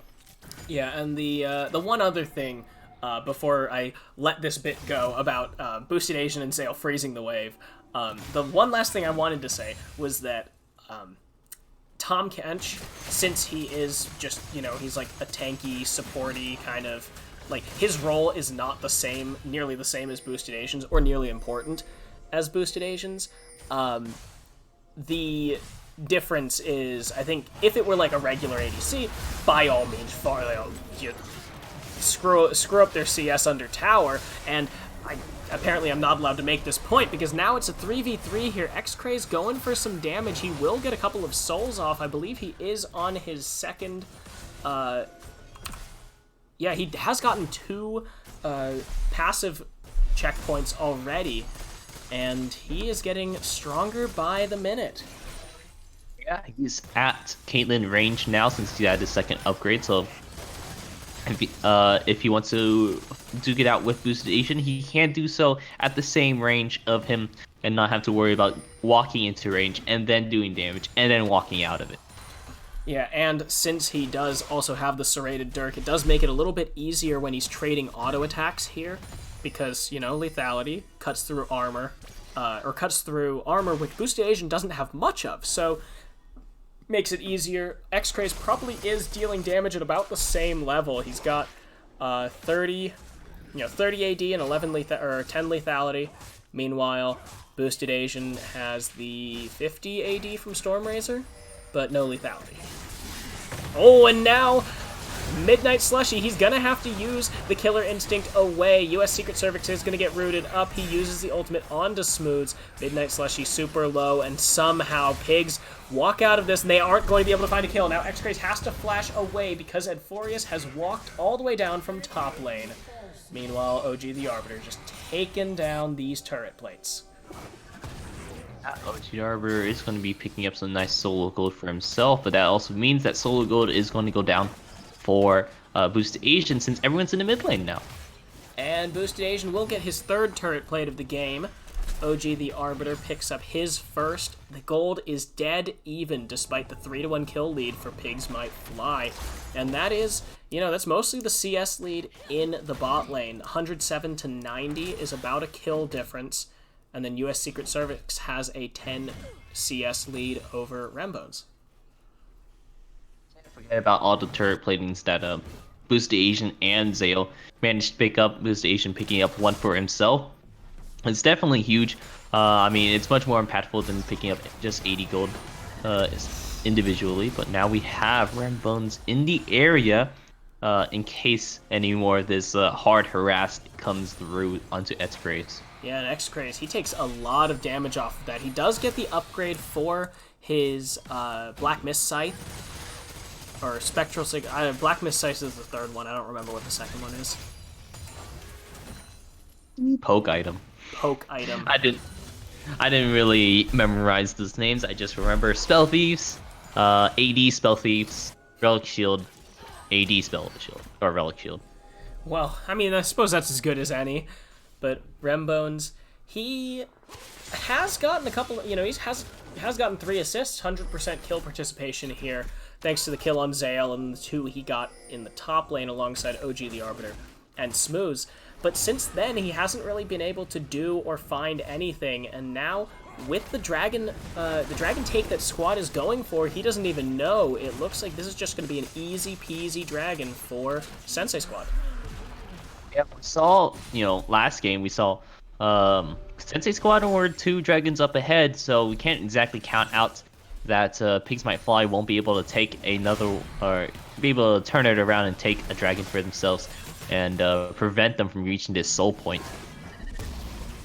Yeah, it is an infernal map.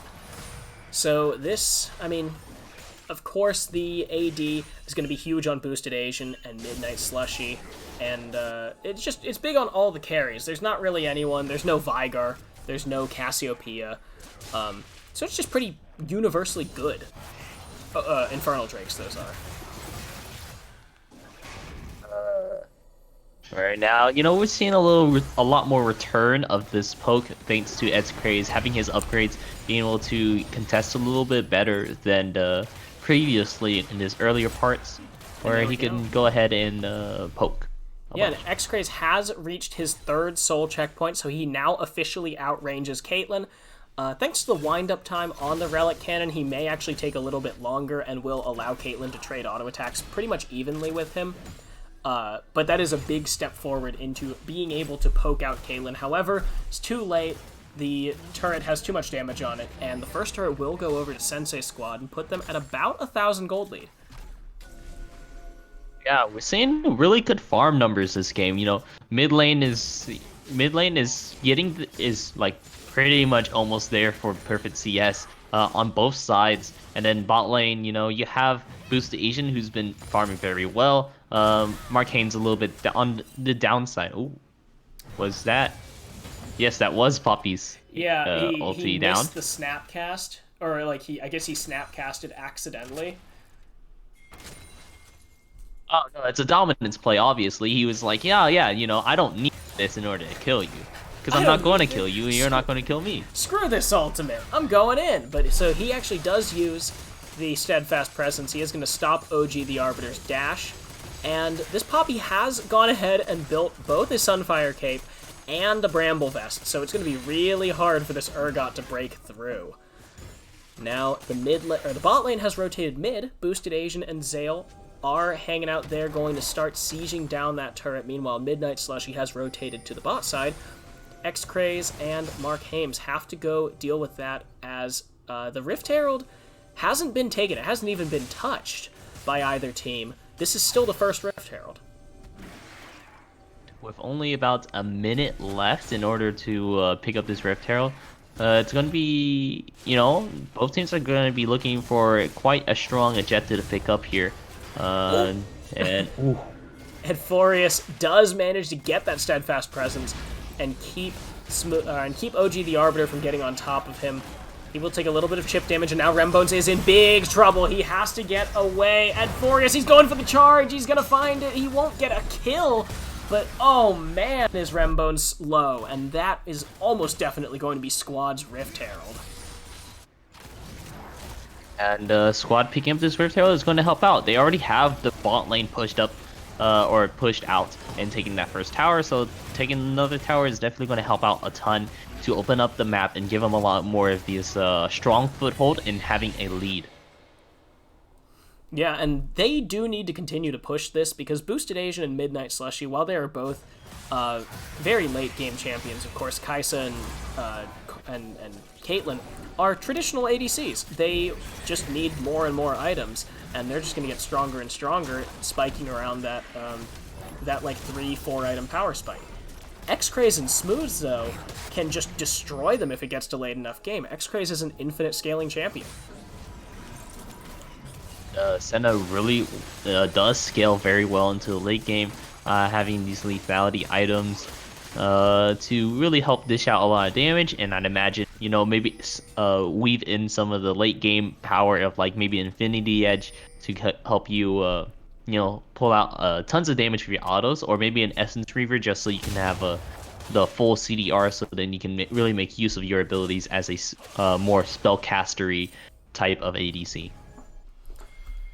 Yeah, so the onus is on Sensei Squad to try and push this lead, because if Pigs Might Fly start to get some of these Infernal Drakes, and God forbid the Soul, it will be much harder for Sensei Squad to try and close this game out, even with the 2 ADCs. However, they do have control over the Dragon Pit right now. Boosted Asian taking a lot of damage, but does get healed up by that Athene's Unholy Grail. They have now been pushed back. The ebb and the flow of the priority over this dragon continues. X-Craze is here. He has that Umbral Glaive, and that's going to be Pigs starting it. U.S. Secret Service trying to get in, but they're going to try and burn him down before he can get that Drake. He's going to be pulled back. The blue team takes it. Pigs Might Fly do get their first dragon of the game. U.S. Secret Service has gone down as well, but X-Craze is in the front, and Mark Hames is very low. And Forius looking for it. He's going to find Smooths with the heroic charge. Zale is low, and he's going to get engaged on. He has to flash away. Now Ed Forius, he's taken some damage. Mark Hames is low, but X-Craze gets it with the railgun. That's the second one picked up by Smooths. Ed Forius, he can't finish off Rembones, and Rembones will get the kill onto the Poppy. It's a 4-for-1 plus the Drake for the Pigs. That was such a very close fight. We saw so many people got low, but they don't necessarily, or the side of Sensei Squad don't necessarily have the damage they need right now. They have 2 ADCs, so that means they're just a little bit innately weaker, and it just makes it a lot harder for them to win out on a lot of these team fights unless they provide such a amazing peel away from this strong front line that they have. The Poppy ulti was really good, but was not in time in order to stop U.S. Secret Service from dying, and or from Rambones picking up the dragon either. So that kind of left open for both ADCs to get just picked off slowly but surely, thanks to Smooths being the DPS sort of mage that he is. As a Zir, kind of really runs down both these ADCs, since he doesn't necessarily need as many items to get online, since his W passive gives him just tons of attack speed if he has 3 soldiers out, which really makes up for him not being able to be, not as strong as the late game carries that ADCs are, but still very strong in the mid game. Yeah, and as you said, the more soldiers that he has, he gets that bonus attack speed off of the 3 soldiers, and that means that the longer that these team fights go, and we saw how long that last one went, Smooths just was doing some nuts damage. Also, yeah, you pointed out that Ed Forius got the Keeper's Verdict a little bit late after OG the Arbiter had already started pulling in US Secret Cervix, and I absolutely adore how that went, because US Secret Cervix was like getting pulled in, and I was like, oh my god, are they going to be able to stop it? And then just goes ahead and like he just zooms away, and you just see the Trundle just being dragged across the map to follow him. Yeah, just got dragged away. It's like, wait, no, we need you. Wait, no, you're not supposed to be dead. Come back. No. But it does look like Sensei Squad will be able to take down this outer turret, despite losing that fight and losing the dragon. They do still have the slight gold advantage, and it is going to mean that with the strong Caitlyn, they are able to siege down that turret. So that's all 3 outers down for Sensei Squad. You want to point out the Kaisa now has 100 AP, so her Void Sinker is upgraded and can do quite a bit of damage now. Yeah, not only does it do a bunch of damage, it gives more plasma stacks, and the cooldown is refunded 75% every time she hits a champion. Yeah, so we're going to be seeing some pretty nice rapid fire shooting when we now have Muramana upgraded, which I believe also upgrades her Q now, since she has the Luden's Echo, and that gives quite a bit of mana. So that just rounds it out and finishes it for the AP and AD. Now looking for maybe a little bit of an 8 for attack speed, maybe grabbing Nashor's Tooth, which is not a bad item for Kaisa if she's going for this AP route. Yeah, and it will also help her get that attack speed that she needs for E. I'm sure that she's going to pick up probably another... Maybe the Gwinsu's. Probably... Actually, that's probably what that amplifying tome's going into, right? That or Nashers, one of the two. Yeah. X-Craze just gets popped. Holy crap. Mark Haim's going to go down for the double, and Midnight Slushy, that execute damage on the plasma is absolutely bonkers. So that's a pickup of 2, and with 30 seconds left on the Dragon, it's going to be a little bit before Mark Hames and X-Craze can get back into the fight. They will have to use the Tahm Kench ultimate if they want to get there as the Dragon spawns. So they won't be able to have that available for any flanking maneuvers. They'll be able to get there and into the fights, but generally you do not want to have a flanking ADC alongside of your Tahm Kench.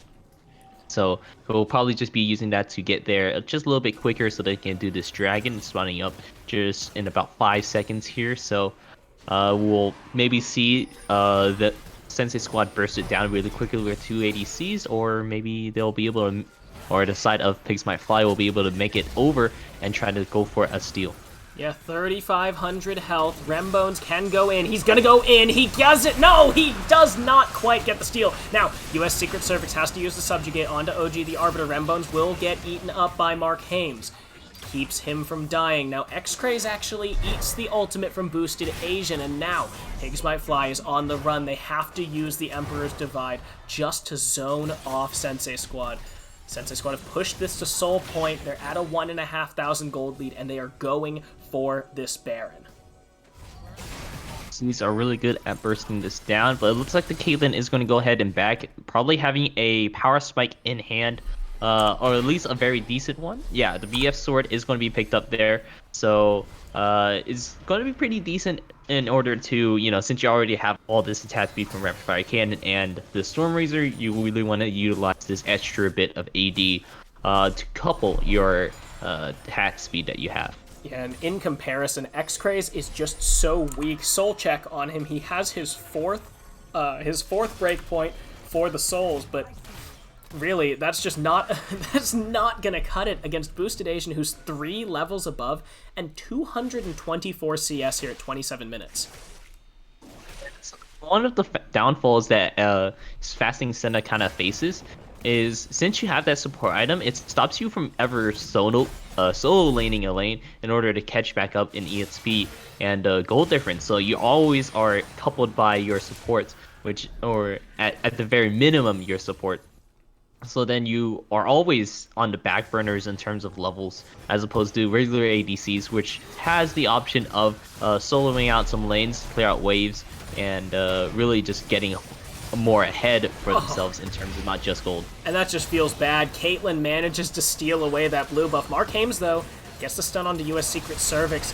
OG the Arbiter has teleported in, so here's the team fight. Rembones already goes down, but U.S. Secret Service gets pulled into the grinder. Brrr, Urgot Machine goes, brrr, and Zale has to flash away, but the Urgot has been taken down. Mark Hames is on the run. He barely lives. And Midnight Slushy on the hunt. He's gonna find him with that W. Can he get something with the Killer Instinct? He will. The X-Craze goes down for the triple kill. Smooze will pick up 1 in the back line. He goes into the stopwatch, but that will not do anything for the quadra kill for Midnight Slushy. It's an ace just for 2 for the Sensei Squad. Kaisa! And I do want to point out, he has upgraded the Amplifying Tone into a Venus Coated, so that is probably going to be the Nashers too.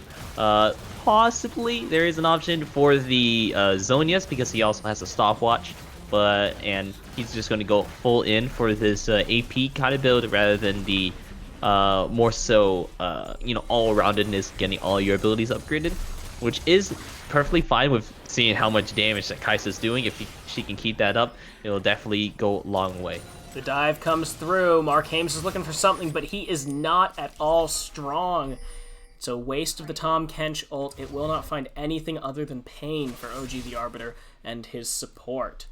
So now it is squarely in Sensei Squad's favor here, and it's looking like the squad is clapping back. They're at about a 4k gold lead, and it doesn't look like Boosted Asian and Midnight Slushy are getting any weaker. The Zanya's Hourglass is finished for the Kaisa.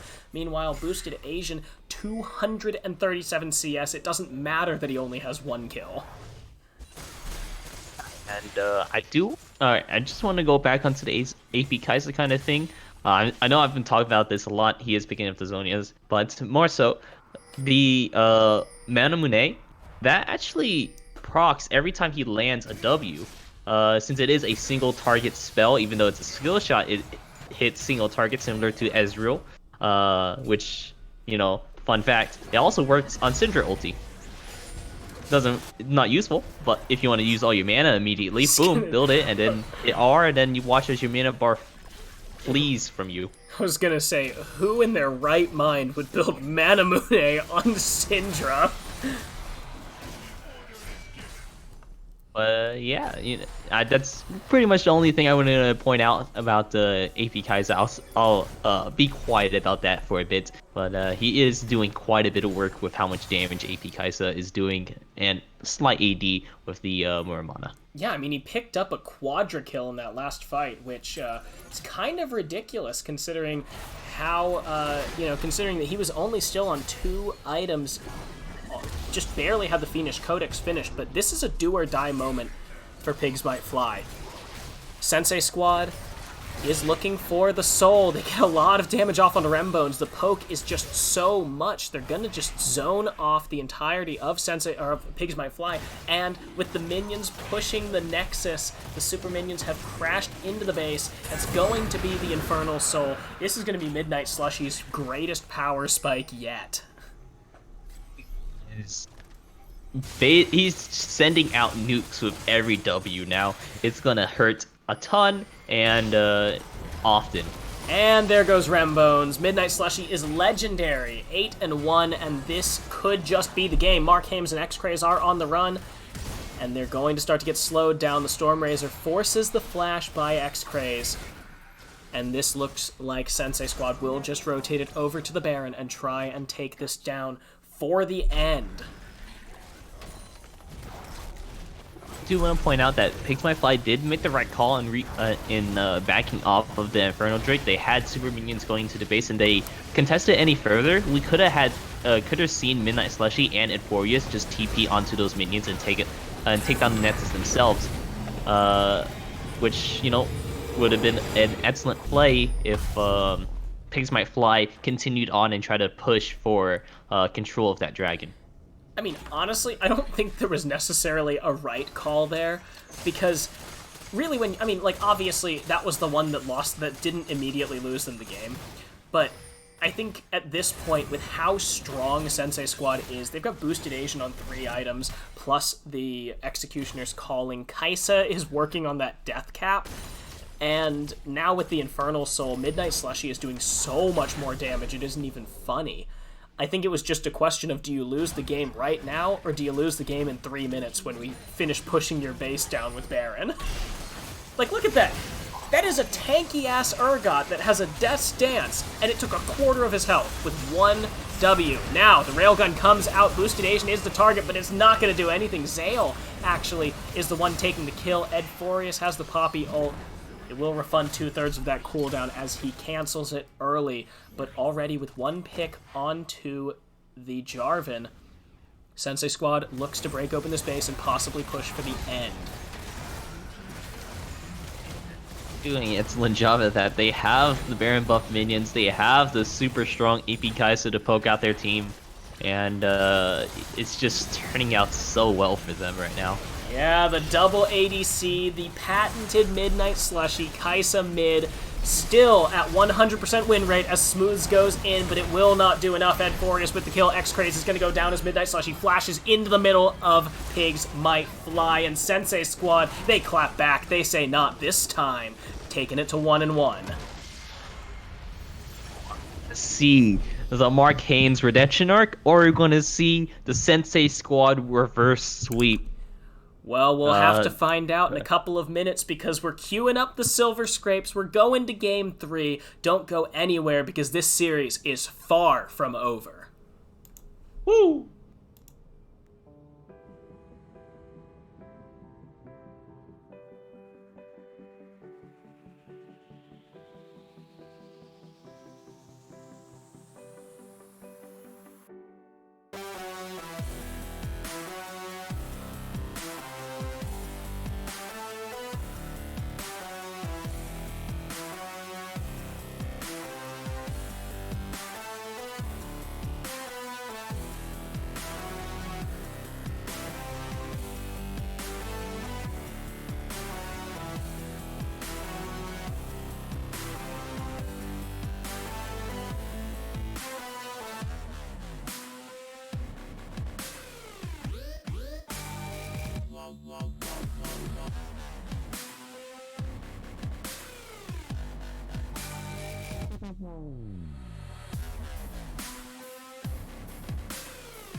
know who it is. Come and run again. You wanna dose of this right now? It's KDA. I'm a goddess with a blaze. 소리처럼 내 이름 믿지 못하게 loud, loud, loud, loud. I could take you to the top. 절대 멈추지 못해. 내가 끝내주는 bad girl, girl, girl. And when I started talk that, oh, you know how to react. I'm a picture perfect face with that wild in my veins. You can hear it in my glow, glow, glow, glow. So keep your eyes on me now. 무엇을 보든 좋아할 거야. 다 할 수 없는 대본. 나와 되길 원한 늘 확신해. We got it all in our hands now. So can you handle what we're all about? We're so tough. Let's get it, show you out. Can you feel the rush now? Ain't nobody bringing us down, down, down, down, down, down. They could try, but we gonna wear the crown. You could go another round, round, round, round, round, round, round. Wish you luck, but you're not bringing us down. Go hard, till we get it, we go hard. We so in it, we pop stars. Only winning, winning now. Ain't nobody bringing us down, down, down, down. You ready for this? Let's go. See, 언제든지 내 모습 매직 단 한 번에 내가 잡아 절대 기죽지 않지. 펴펴 네가 뭘 알아? 근데 수 없어 원해도 원하는 게 얼굴에 보여. I'm trouble and you running it. I'm so cold. When I move that way, you gon' be so blown. I'm the realest in the game. Said I'm on fire with the blade. You're about to hit my name, ringing in your head like whoa. So keep your eyes on me now. 무엇을 보든 좋아할 거야. We so tough. Let's get it, show you out. Can you feel the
And welcome back. We are here for the final game of the Platinum Finals. It is Sensei Squad versus Pigs Might Fly. Game 3, Diana, Morgana, Cassiopeia, Misfortune, all already taken off the board. Oh. Is this going to be the Mark Haynes redemption arc where PIG, the teammates to defeat Sensei Squad, pulls it out? Or is this going to be Sensei Squad still keeping their title, still doing what they can, and pulling it out with this reverse sweep after a rough first game? I always think it's kind of funny that, like, obviously in a best of 3, if you lose game 1 and then win 2 more, that's a reverse sweep. But when it's, you know, when we always think of, like, reverse sweeps as, like, you win 3 games in a row in an 0-2, I always think it's kind of funny. It's like, oh yeah, it's the baby reverse sweep. But also, you know, we play Silver Scrapes for it since we don't play best of 5s, so worth, I guess. Yeah, I mean, we have another couple of streams coming in around 7 o'clock, so we can't go on too long now. Yeah, seriously, trying these to boys fit need to 5 hurry games. up. Yeah, especially with this pro draft still, just the extra couple of minutes is not feeling great. But you know, it's still, you know, pretty nice because they don't have to really worry about revealing who's going where. You know, maybe some people will be flexing into other positions where you don't know, but Yeah. with pro draft, you know, it's still kind of nice. Well, not to mention, of course, usually people use Pro Draft when one account is newer or banned. I've used Pro Draft a lot in Gold Capped because a lot of the players, a lot of the teams have like one friend. You know, it's a group of friends, so they'll have like one guy who really isn't that experienced at the game, so he'll have very few champions. So they're like, hey, can we use Pro Draft? The dude's like level 39. I'm like, oh yeah, okay, sure. But so Trundle, Nautilus, Jarvan, Kaisa. Those are the first 4 picks, and it looks like the Aphelios will be locked in, rounding out the bot lane for Sensei Squad. Yeah, Sensei Squad picking up the Aphelios. He has recently just got nerfed where his level 9 power spike is now over at level 13. Not really necessarily a power spike, but the same power level of level 9 is now at 13 for his abilities, as well as he's no longer the frontline tank shredder of having bonus armor penetration, but now he has lethality, so he will be able to maybe... I always think that, you know, maybe picking up the lethality second, as opposed to picking up attack speed, could make your laning phase just a little bit better, considering that you're doing closer to true damage with your auto attacks, considering that the bot lanes don't necessarily build a lot of armor unless you're these Alistar that Pigs Might Fly picked up. Yeah, little bit better, except for against these super tanky supports like Alistar. So we're going to moo with the side of Mark Hames, and Kaisa Alistar will be the bot lane for Pigs Might Fly. The Ornn will be banned away. It's assumed that the Trundle will be in the jungle, just like last game, where we saw the Trundle in the jungle, and Sensei Squad used that very well, and actually picked up a couple of kills with the Subjugate as well. It's going to be quite the surprise whenever we actually find out it's Trundle support, Nautilus mid. We're bringing it back. Tanks in the mid lane. As a Doinby, is that you? Oh, yeah, of course. You know, Nautilus in the mid lane, he's going to do the works as you do. Right now, that 4th ban for Sensei Squad is just a blue rectangle for me. Looks like it is for you as well. So I want to say it's Azir. It's actually Aatrox. Oh, yeah, wow. You were close. No, it ran out, so the ban, the pick and ban, since Pro Draft doesn't have that little buffer at 0 seconds the way that the client does, it automatically defaults to not banning anything or to pick a random champion. So usually you have to check chat. So it's like, okay, so that's Aatrox, and the second one, because apparently they can't draft, that second one is going to be an Aurelion Sol ban. So really making sure that they don't have this strong roam potential that, you know, Talia kind of did, but Acel really excels at because you can do it pre-level 6. Since the whole combo is just you use the Comet Legend alongside of the Star Creator. I don't know any of Aurelion Sol's abilities except for Breath of Light or Breath of Creation. Yeah, and Malphite's going to be picked up presumably in the top lane as well. Pretty strong top laner. Not into Mordekaiser though, because he does no physical damage other than his auto attacks. So this is gonna be a pretty good pick for Sensei Squad. They can look for a little more of a strong side top side. I do have to say, though, I really do like this Malphite. Assuming that Pigs Might Fly are going to pick up a fairly dominant mid laner, they're going to be able to get the counter pick on this Azir. Azir, who does have, a little bit of poke, a little bit of harass, just because he is a fairly long-range top laner. But if Pigs Might Fly pick up something like a mid lane assassin, I'm not sure how much Smooths play as mid lane assassins. It's going to be a Nico, so never mind. Yeah, mid lane assassin. Yeah, okay, mid lane assassin. She can look like anyone else. Yeah, you think you see the low health Kaisa, but really it was me, Nico. Oh, the Nico's approaching me. Oh, even though you know what I do, you approach me. And then huge pop blossom to assassinate someone. I can't But pop Nico blossom your entire team without getting closer. Well, overall, this is a pretty nice draft. Pigs My Fly is a little questionable, but they do have a lot of wombo combo built in with the Alistar, Malphite, and Nico. Malphite just a little bit faster than Alistar, but Alistar can still wombo combo together with the Malphite. And then the Nico coming in to make sure that it's all finished up. Jarvan looking to get huge cataclysms for the Malphite and the Alistar, and then into Nico ults. Yeah. So Sensei Squad will definitely have to be careful with that. Yeah, I think Pigs Might Fly really are indexing this all into the sort of mid-game, or at least so that they can snowball through the mid-game. As we talked about earlier, Nico does scale off toward the late game, and like at that point, it's just way too hard to get through the Trundle, the Nautilus, the Mordekaiser, all of these very large, beefy boys. Not to mention, Jarvan, of course, early game jungler, is going to scale off and basically just be a CC bot by the end. But the Kaisa and the Malphite, if you can get them ahead, and if the Malphite turns into this like unkillable dude who Aphelios can't really get through easily, Pigs Might Fly should be able to push this into that kind of mid-game power spike and try and end this out. I don't want to count out Sensei Squad now because we have the Azir, which will do excellently against Malphite's armor shield, his granite shield. So then, even though he has 3 times as much armor, if you do no physical damage, it doesn't matter if you have 3 times as much armor. If Azir and Mordekaiser will be able to pop that off. I am interested to see maybe Pigs Might Fly is opting in for a little spicy of a build and going AP Malphite. Looking for these one-shot wombo combos rather than a huge CC wombo combo. Yeah, if it's AP Malphite, I actually like Pigs Might Fly's draft a little bit more. It's much better for pick. It's much better for just beating the crap out of Sensei Squad individually, rather than taking these long, sustained team fights in which Azir will really start to come into his own. Aphelios, if he has the right gun combination, can just tear through an entire team. So if this is an AP Malphite, I actually like Pigs Might Fly a lot. Otherwise, Sensei Squad, I do think they have the advantage when it gets to these 5v5s. I mean, overall, their comp is pretty good. They have pick potential and all that stuff.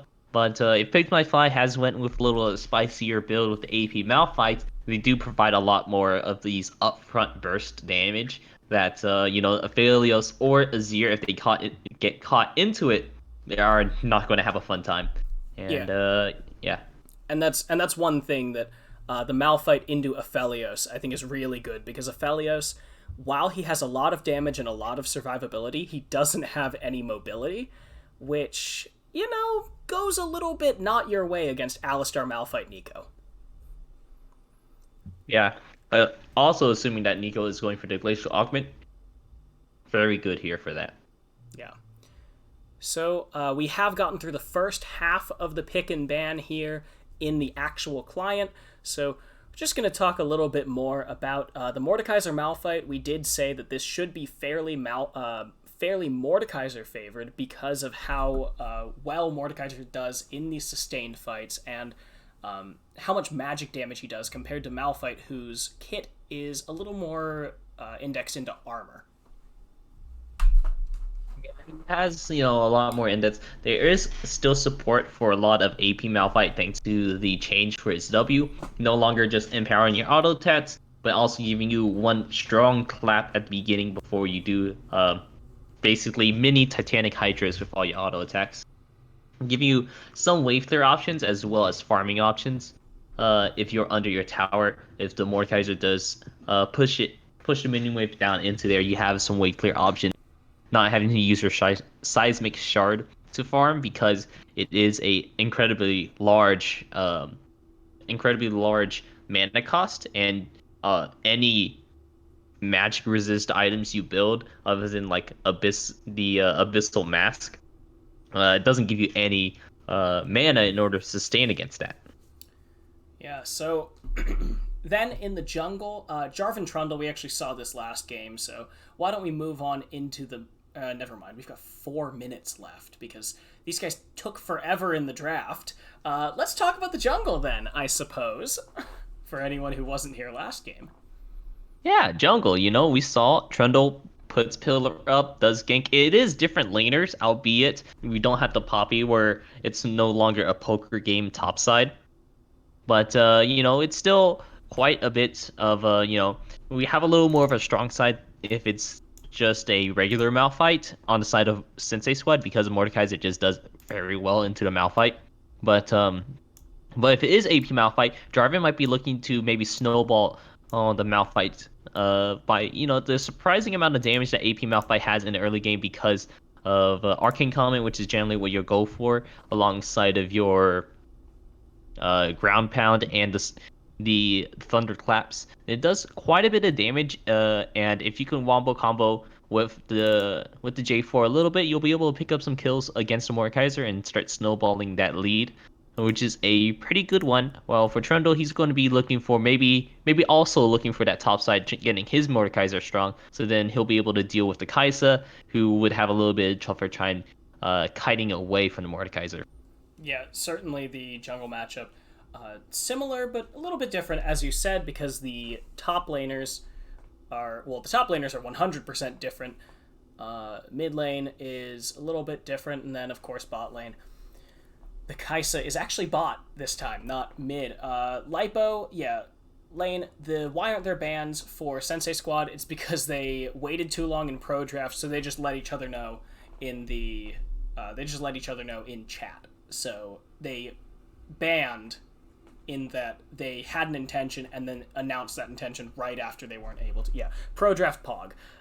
Those were Aatrox and Aurelion Sol, I believe. Yes, were both A champions. But now let's go right back into the bot lane. You touched up a little bit on how Aphelios is immobile, and he has issues against these hard engaged kind of champions. So how about you explain it a little bit in more detail? Yeah, so Alistar, obviously, his main combo source is that Headbutt Pulverize, and Aphelios doesn't have any actual repositions, or he doesn't even have like a speed up or anything, as opposed to a lot of ADCs. Specifically like the ones that were banned away, Misfortune, other ones like Xayah even has the ultimate that can use that to disengage from the Alistar. Aphelios doesn't have any of that, so he is particularly vulnerable to like long-range CC, so the Headbutt Pulverize, or Jarvan Flag and Drag, or even just Kaisa jumping on top of him if she gets a couple of kills. It's going to be a lot harder for him to disengage from that. Meanwhile, Nautilus, he can peel, because since he has all of the CC, he can just kind of like lock up the other person, but he's not going to be able to disengage super effectively the way that a Janna or a Nami could. And this is why we do see Aphelios with more enchanter supports like Nami, rather than Nautilus. It helps cover those bases, and it helps keep him healthy against some of these more engagey, pokey supports. I agree with you with all your points right there. I do want to point out that the Severum, whenever you activate the Q, it gives you a very slight movement speed buff, so you can keep up with people. But again, my point's been invalidated. But you are correct. He is very immobile. The only way he can really stop a lot of these engages is being proactive. I'm saying that he has Gravitum and Calibrum, where he's able to get the Gravitum from procced onto someone from a safe distance thanks to Calibrum. And then, but that's a very specific combo in order to try to make sure that you don't get engaged on. It's not particularly a very strong combo either. It has very strong pick potential, but in terms of defensive options, you're very limited because you're shooting your shot very far away and trying to prevent them from getting on top of you, and then you are still unable to really do anything other than run away from them while they still have their combo ready to go on top of you. Yeah, especially since Gravitum Calibrum is such a weird combo because you have to cycle through 3 guns at least in order to get to that combo. And you basically you have to hold your Gravitum and then get through Infernum and Crescendum so that you can then get to Calibrum. But we are finally into game here. We've got 25 minutes until the next match starts, so let's hope that this is a fast one, boys. We've got Pigs Might Fly versus the Sensei Squad. The Sensei Squad on the blue side. We've got Edforius in the top lane on Mordekaiser, US Secret Cervix in the jungle on Trundle, Midnight Slushy in the mid lane on Azir, and the bot lane, Boosted Asian and Zale1212 on Aphelios and Nautilus. While I can't see the screen, but I'm going to be looking off stream. For Pigs Might Fly, we have OG the Arbiter playing Malphite in the top side. We have, oh man, J4's name. I'm trying to think. Rambones. Rambones, there it is, because he's played J4 all 3 times. J4 in the top jungle, played by Rambones, and then in mid we have. It's not mid like that. Man, it's really hard to do this. I realize I really look at the names a lot. You can see it there now. you go. Finally, Discord stopped screwing up. All right, now we have Smooves in the mid lane playing Nico, Ed's Craze, and Mark Haynes to round out the bot lane as Kaisa and Alistar. That was a train wreck. I'm sorry. Well, I mean, don't blame yourself. Blame Discord, because if you haven't tried to share a live League of Legends game, it is so absolutely just infuriating because it takes so long, and because Discord asks you if you want to stream League of Legends, when you say I want to stream League of Legends, it keeps giving you the client. Yeah, it's not the greatest. I mean, they're trying to be like, oh yeah, we're smart. We know what League of Legends is. It's like, no, you don't. You know what the League of Legends client is, assuming that's what you think it is. Yeah, but so all is, all has been said and done, and now Boosted Asian and Zale1212 are a little bit behind in CS, but of course this is still the first wave. They're even now. Yeah, even way they're still both looking to get that level 2 advantage on top of each other. Malphite looking like he's not going to go AP. Unfortunate, not going to see some very 10 out of 10 spicy gameplay. But already Zale has to flash away and ignite and the heal from Boosted Asian, all just for X-Craze's heal. So the bot lane of Pigs Might Fly, they are already pulling ahead in the summoner spell advantage in this game.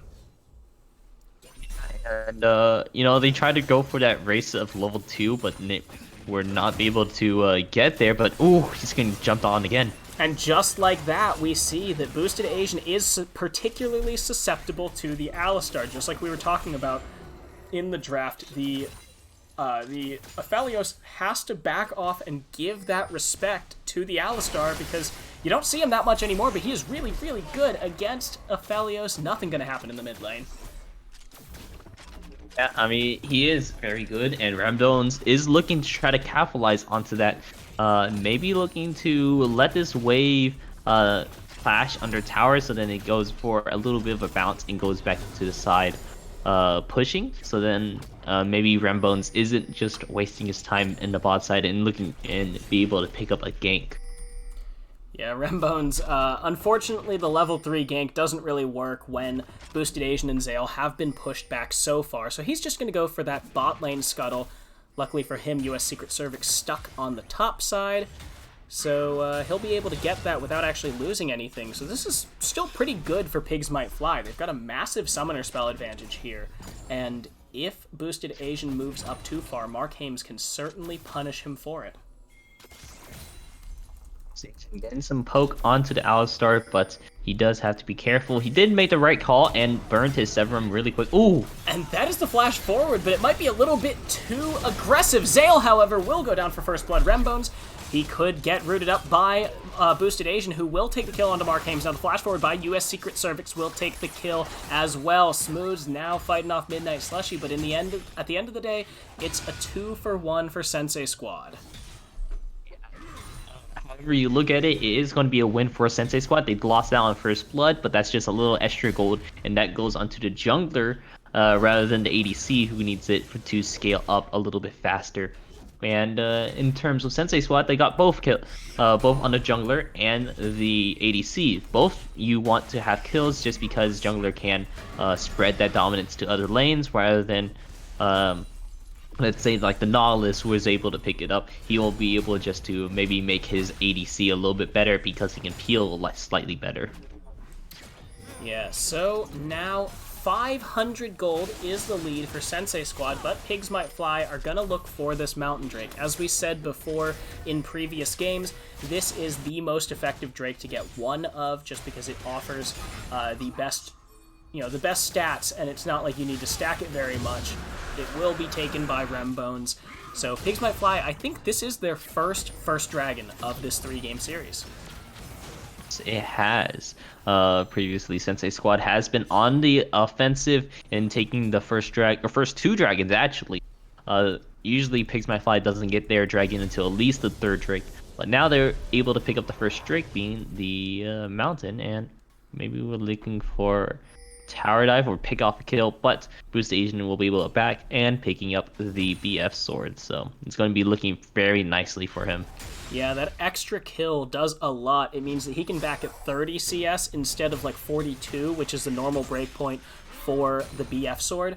Meanwhile, X-Craze will be picking up boots and the pickaxe. It's because Kaisa doesn't go for the BF sword first. He will probably almost definitely be going for the Manamune, and a little more on hit, but now Mark Hames is here. He does get the hit on a Midnight Slushy, but that is a beautiful headbutt. Midnight Slushy has to flash over the wall. Smooths can follow, but will not.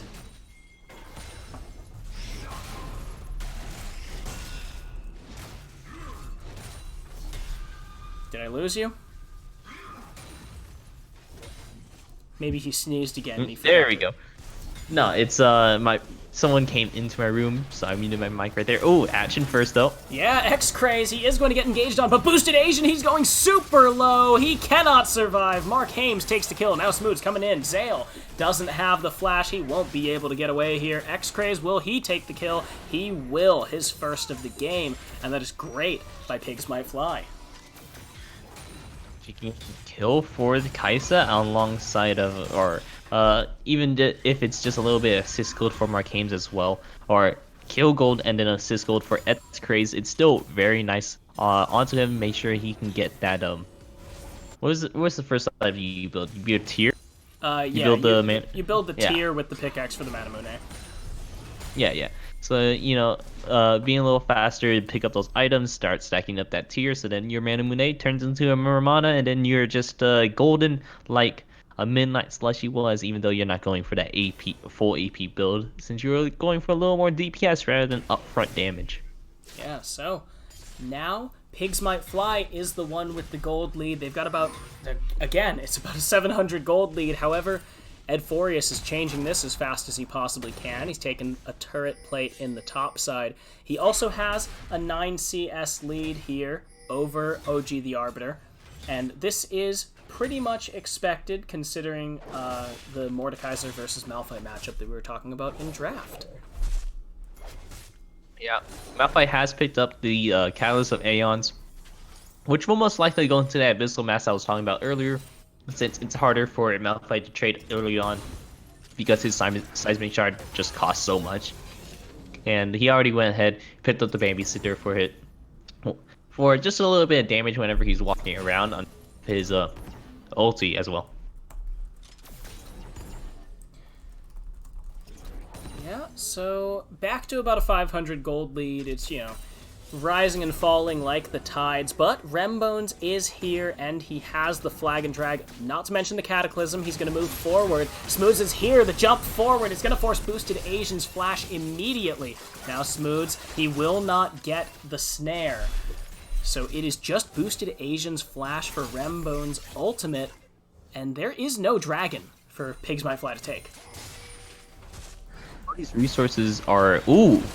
Oh, Rembones! He gets picked! US Secret Cervix takes the kill with the Subjugate, and that is a breath of air for Sensei Squad. They're back to even, and now Zale looking for more onto X-Craze. He will not hit it, but US Secret Cervix moves forward before being denied by Mark Hames. X-Craze, he has his ultimate. Mark Hames does not. Zale does not. Boosted Asian does, but he only has the Severum, but he also has the Crescendum. I'm actually not sure what that ultimate does, but Mark Hames, in any case, is pulled back. Zale flashes forward. He's going to get the root off onto X-Craze. The teleport comes out from OG the Arbiter. X-Craze going very low, going very dead. OG the Arbiter comes in. He's going to get the ultimate. He takes down Zale 1212, and Boosted Asian is on the run. OG the Arbiter, can he live through this whole thing? He flashes forward. Boosted Asian goes down. That's the ultimate coming out from Smooths.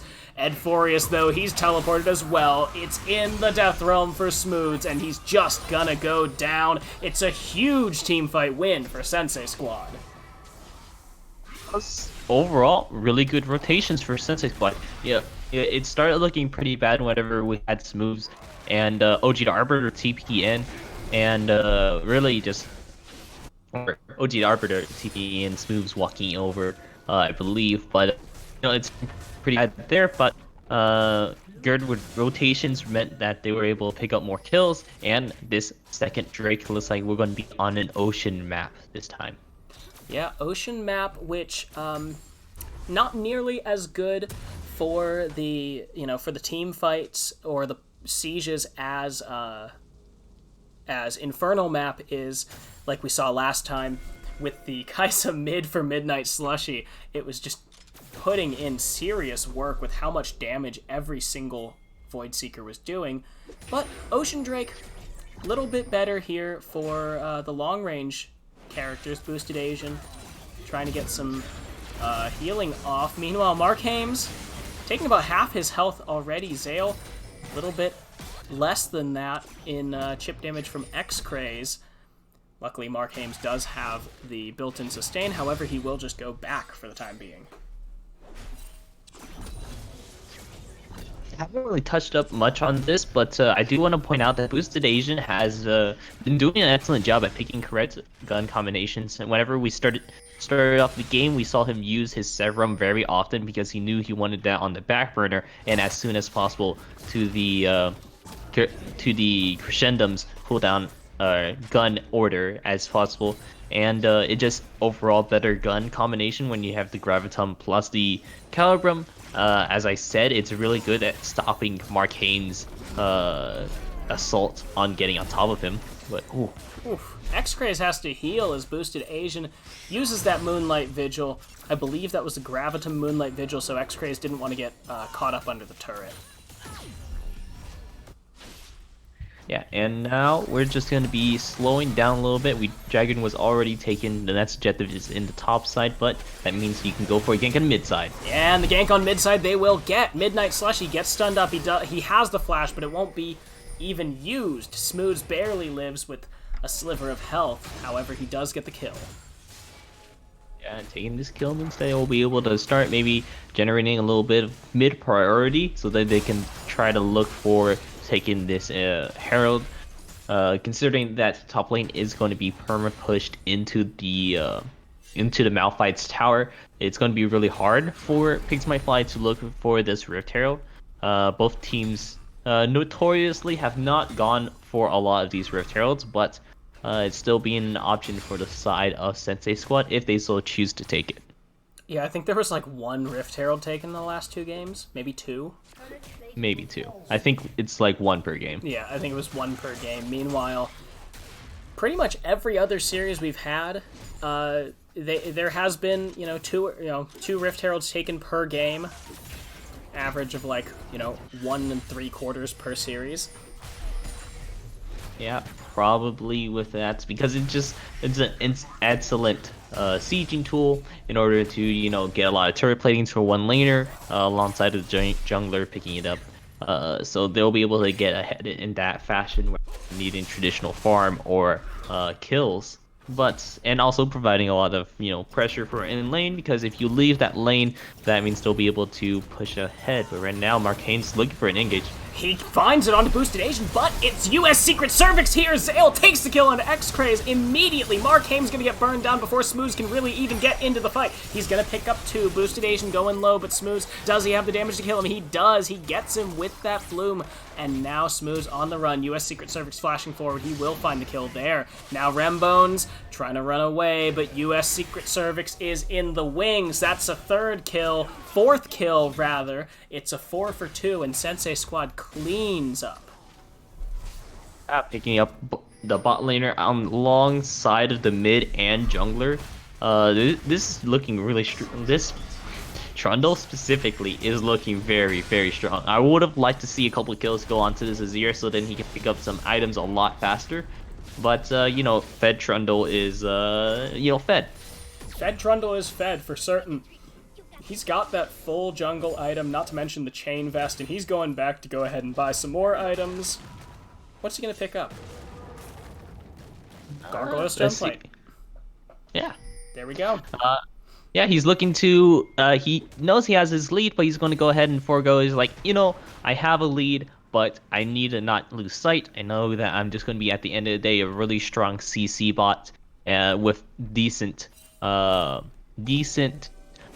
dueling capabilities against 1v1s. So he's going to pick up the Stoneplate, which is overall a lot more utility for his team, getting tons of resistances and health.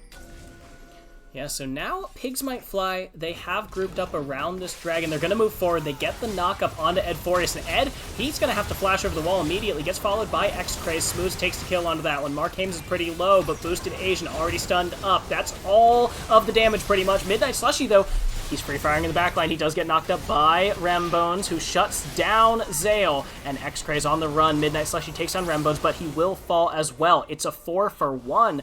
And beautifully, Pigs take a great fight with the Sneaky Bush. Yeah, they did a good job. They have a lot of sneaky bush potential, and because of that, they're going to go ahead and look for this dragon. US Secret Servant is around half health now after doing his Krugs, but not fast enough in order to rotate over and try to look for a steal. Not having flash available, and I'm not sure if Blast Plant is up either for him to give him that avenue to do so. Yeah, so that is 2 dragons over to Pigs Might Fly. They still have... No one's even sniffed the way of the Rift Herald. They've been focusing on kills and Drakes. 24 kills in 17 minutes here, and a 500 gold difference between the 2 teams. And that's pretty much just the one turn. Yeah, it's... In terms of timing, I don't think we'll be able to finish before the Nets series goes on, which is a little surprising because we gave like about a 3-hour window. So so we might have to a wise wait man a little once bit. told me, would it really be a Mark Hames series if he didn't make us wait for about an hour? That is true. That is true. He's probably a very, very wise man indeed that encourages people to go for these strange builds such as AP Malphite into this top lane. But right now, Edforius is going to look for a kill onto this regular Malphite in the top side. OG the Arbiter is just standing dead still. He does flash away, and that's just enough to save him. Sometimes the best option is nothing at all. That's if I learned anything for those Telltale games, rip to that company, by the way. They aren't making any more. But really great advice is sometimes nothing is the best option. Or the old school Matthew Broderick movie, War Games. The only winning move is not to play. OG the Arbiter does absolutely nothing, flashes out, and lives. So that will give over the Rift Herald to Sensei Squad. But sometimes fighting the Mordekaiser, that's a stupid move. Not fighting the Mordekaiser, a little bit smarter. Yeah, why burn everything fighting a Mordekaiser when you could just dip out of there as fast as possible. But look, talking about dipping out of there, Smooths will find a kill onto Midnight Slushy when Midnight Slushy actually engages on him. So it's a 1-for-1. However, the shutdown goes over to the Azir. Furious is setting up his little own death bush, but he's just going to step out of it. He's not looking for another skirmish in this crazy team fighting game. Or not team fighting, but little clown fiesta, I guess, is the appropriate term here. With how everything is going. Yeah, this is a pretty nuts game altogether. Lots of kills back and forth. The Trundles 5-0-7. He's 12 for 13 of the kills on the board, which is pretty impressive. U.S. Secret Service doing a lot for his team right now. And the singular Rift Herald has been taken, as well as the 3 Drakes here, with the 4th one spawning at 21.5 minutes. So we'll have to see what Pigs Might Fly and Sensei Squad do, because this game is running on a fairly high motor.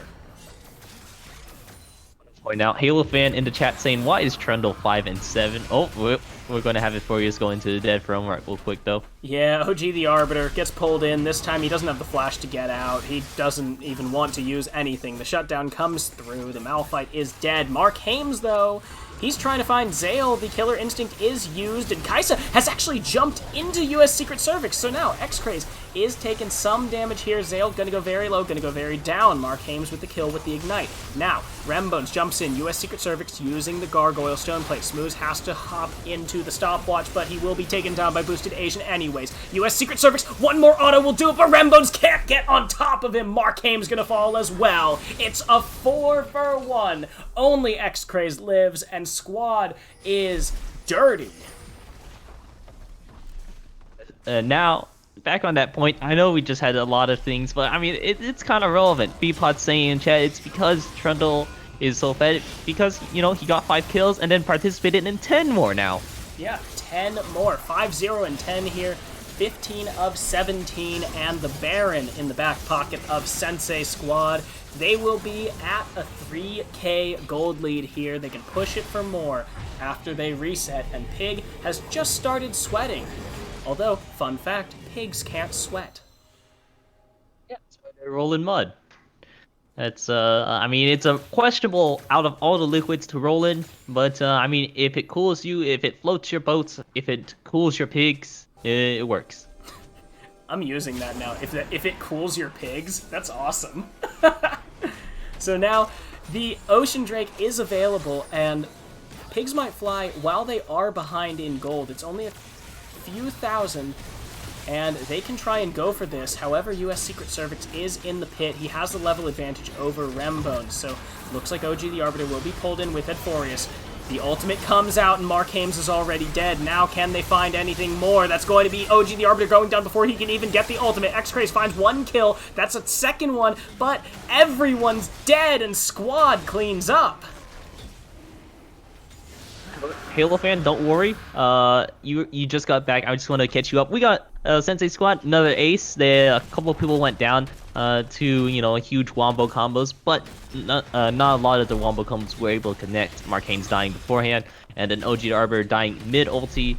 Rembone's got his ulti off, but Smooth's not be able. Smooth's getting his ulti off as well. I'm not sure if Edforius used his ulti in order to negate a lot of Smooth's damage for the rest of his team, but you know, pretty crazy team fight. They got another dragon. Dragons are tied up, and the game's looking in the favor of Sensei Squad with the lead they have acquired. Yeah, Rexco Dragon is a good guy, Halo fan, helping the guys who come back to chat catch up. And catching you up a little bit more, the gold lead was about 5,000 after Sensei Squad picked up that Baron, but it has not changed, actually. Despite getting 5 kills for 2, it is because of, I believe it was the shutdown on Boosted Asian that that Pig managed to pick up. So they managed to balance that gold lead. So now Sensei Squad, they want to push this further, and it looks like they may be going for that 1-3-1. They've got the teleport on Edforius, and Midnight Slushy is slippery enough as it is. He can make sure that he doesn't die up there in the top lane. Right now, it's looking like it's going to be the Sensei Squad reverse sweep. They're really utilizing the Baron buff to pretty effective means. Midnight Slushy is going to just clear out that top wave and just let the minions push while he goes try to rotates to his team, and Death Bush acquired. Oh, yeah, now, however, OG the Arbiter does manage to take down Boosted Asian. He might go down to US Secret Service. He will have to flash away. Meanwhile, Mark Hames in trouble. Ed Forius is running him down. Both of them flash, and again, the 1-for-1 here. X-Craze goes down, Boosted Asian goes down, but the Baron has just despawned, or the Baron buff, rather, has just expired. That isn't stopping Squad from taking down this inner turret. They're going for the inhib turrets. It will be a 4v4 if the Pigs decide to take it on. They don't have a lot of their big cooldowns. They have no unstoppable force, but they do have X-Craze coming up. And Sensei Squad intelligently backs off. They don't want this fight. Yeah, they're going to back off. They don't have the Baron buff anymore. We have about 2.5 minutes until the next objective comes up for both of them. So that's going to be quite a while that goes on. So both teams are just going to be looking to farm up a little bit and be strong, be able to keep up with their power spikes around the point. I mean, right now, it's really picking up for both teams. It is seeming quite a bit of a fiesta, 40 kills total, and it's going quite well in the favor of Sensei Squad. But if Boosted Asian does more of those 1-for-1 trades, as you were talking about, it's not going to be exactly worth it in terms of, you know, since X-Craze hasn't really gotten a kill in a little bit since he has his all those deaths. So he's not going to be worth as much gold as Boosted Asian is, because he's always getting a kill for these 1-for-1s, making him always worth 300 gold, while X-Craze is running around the 200 mark right now. Yeah, that's actually a really good point, because with as many kills as there are, those little, you know, like in math and science, you know, you go with the deltas or the lowercase delta, which signifies a small change. But you know what happens when you add a bunch of little deltas together? You get an integral, and an integral adds up to an actual measurable amount. So, you know, you've got these little differentials of 20, 50 gold in the kills between X-Craze and Boosted Asian, but you add that up, suddenly that's 300 gold. That's an extra kill that really isn't on the side of Sensei Squad. So, Pigs Might Fly, they can start to look for these things as long as they're picking the right fights. They can start to find some of these advantages, try and come back into this game. They're only about 6k behind here at 26 minutes, and if they can find Boosted Asian, the Pop Blossom coming through, Boosted Asian has to flash away. Now the flash forward by Smooth, he doesn't get it, and he's just gonna get picked! Now, this pick might be the turn. Ooh. yeah, the pick might be the turn. Ed Forius, he's going to use the ultimate onto OG the Arbiter, and now X-Craze, he's caught. He has to use the heal to try and get away, but can he quite get away? It's a giant mess of a team fight. Rambones gets 2 knockups. Now US Secret Service flashes on to X-Craze, but he can't find a kill. X-Craze can't find the kill back, but that's 2 more kills for Sensei Squad. This is an absolute mess of a team fight, and somehow Squad comes out on top. Go ahead and look for this inhibitor and then rotate all the way over to either the Dragon or the Baron to their picking. They have quite a bit of time until the rest of the team spawns up, but I think the safer line of play is they're going to just go ahead and recall, pick up their power spikes, and maybe run all the way down to the Dragon. Yeah, Ed Forius, though, may be caught here. He gets some damage off, but it won't be enough. The shutdown comes through. X-Craze gets his 2nd kill of the game here. It's a little bit of breathing room for Pigs Might Fly, but Sensei Squad in a commanding lead, 9,000 gold, and they just destroyed that last team fight. I do want to point out, ever since those Aphelios nerfs, Smooths could have died right there if they didn't remove Aphelios' global autos from that tower. The double TP, they might be able to find Zale. X-Craze has the killer instinct. Will he join the fight? OG the Arbiter moving forward. He has the unstoppable force.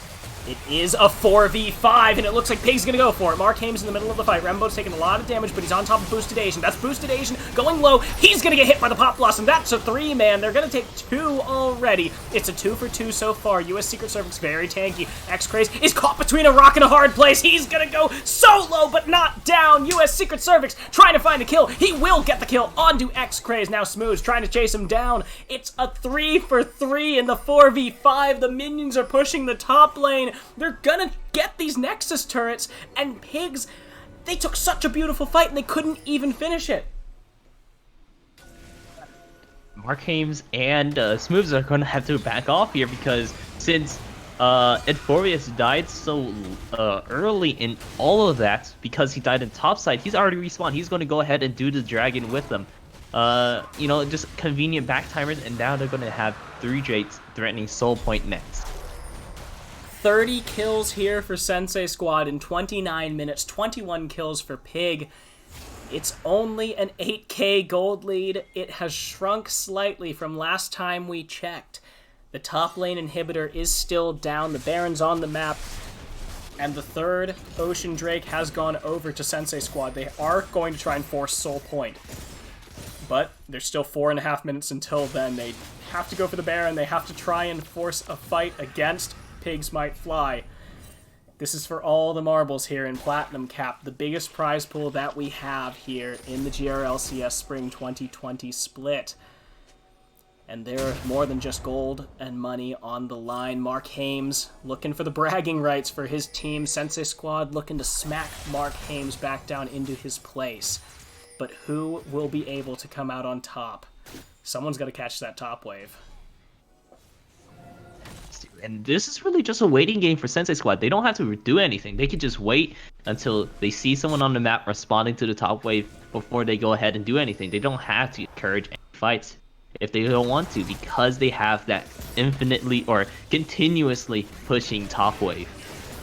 And they also have the teleport advantage, so they're just going to try and force the Baron. Rembones is here. Edforius gonna get some damage off. Renbones actually has to flag and drag away. Now the Baron burns down. It's gonna go over to Sensei Squad. Edforius, will he get picked? No, he won't. He flashes the wall, makes that proactive play. Yeah, and now with the Baron buff in hand, they have a lot of power. And I mean, all of these important cooldowns are down or up now, so they'll be able to maybe force fights for Pigs Might Fly. That's really what they're looking for, is so they can land another strong wombo combo. Previously at that Dragon Pit, we saw OG the Arbiter miss his ultimate on both Midnight Slushy and Boosted Asian, but it provided enough vision for his team. But that is such an important cooldown to get a strong knockup onto the carries, and they kind of gonna need to see if they can get another one of those down in order to really stop this sieging power that they have from Sensei Squad. Tensions are high. There's 2 minutes left on the Baron buff. Sensei Squad gonna get engaged on by Mark Hames. Boosted Asian has to flash out. Mark Hames taking a lot of damage. OG the Arbiter gets in, but he isn't able to find anything. Mark Hames already down. That's 1 kill for the side of Sensei Squad. They're gonna keep pushing here. X-Craze, does he get caught as well? Edforius finds him, but the QSS is used. It doesn't matter. X-Craze is dead. That's the flash in. Smooths, he gets a Pop Blossom. He's not fed enough to make a difference. He's gonna go down as well. It's 3-0. Rembones to follow soon. He jumps in. It's the last ditch effort for Pigs Might Fly, but it doesn't matter. Sensei Squad continue their reign of dominance. They're gonna take this spring split 2020. They're gonna knock down Mark Hames, smack him back into his place, and say, no, you can't beat us. They're gonna bring down Mark Hames there. Mark Hames splitting apart from the teams is like, I can make my own team, and he's gonna and Sensei Squad responding back is like, nah, you're just a support main. We don't need it. We have Zale doing an excellent job as he is playing that Nautilus, doing what he needs, as well as US Secret Service ending off with a perfect game. 30 out of the 35 kill participation. Just really well played. Congratulations, Sensei Squad, on winning this Platinum Capped division of the GRLCS. Yes, Sensei Squad gonna lift the trophy for Platinum Capped. Pigs will have to settle for second place. Thank you for watching, everybody. I know that this has turned into Diamond Finals waiting room. We're going to get off of this stream. We're going to let Maristomatic and General Vici take over. For the next coming up, it's going to be Dog with Hat Gang versus Return of the Middle Sticks. So they'll be back in a couple of minutes. Meanwhile, you're going to hear Rexco Dragon and B-Pots over on Get Wrecked 2 for the gold third place match. Woo! So don't go anywhere. Yeah. All right, yeah, I guess don't go anywhere. Don't go anywhere. We're coming right back.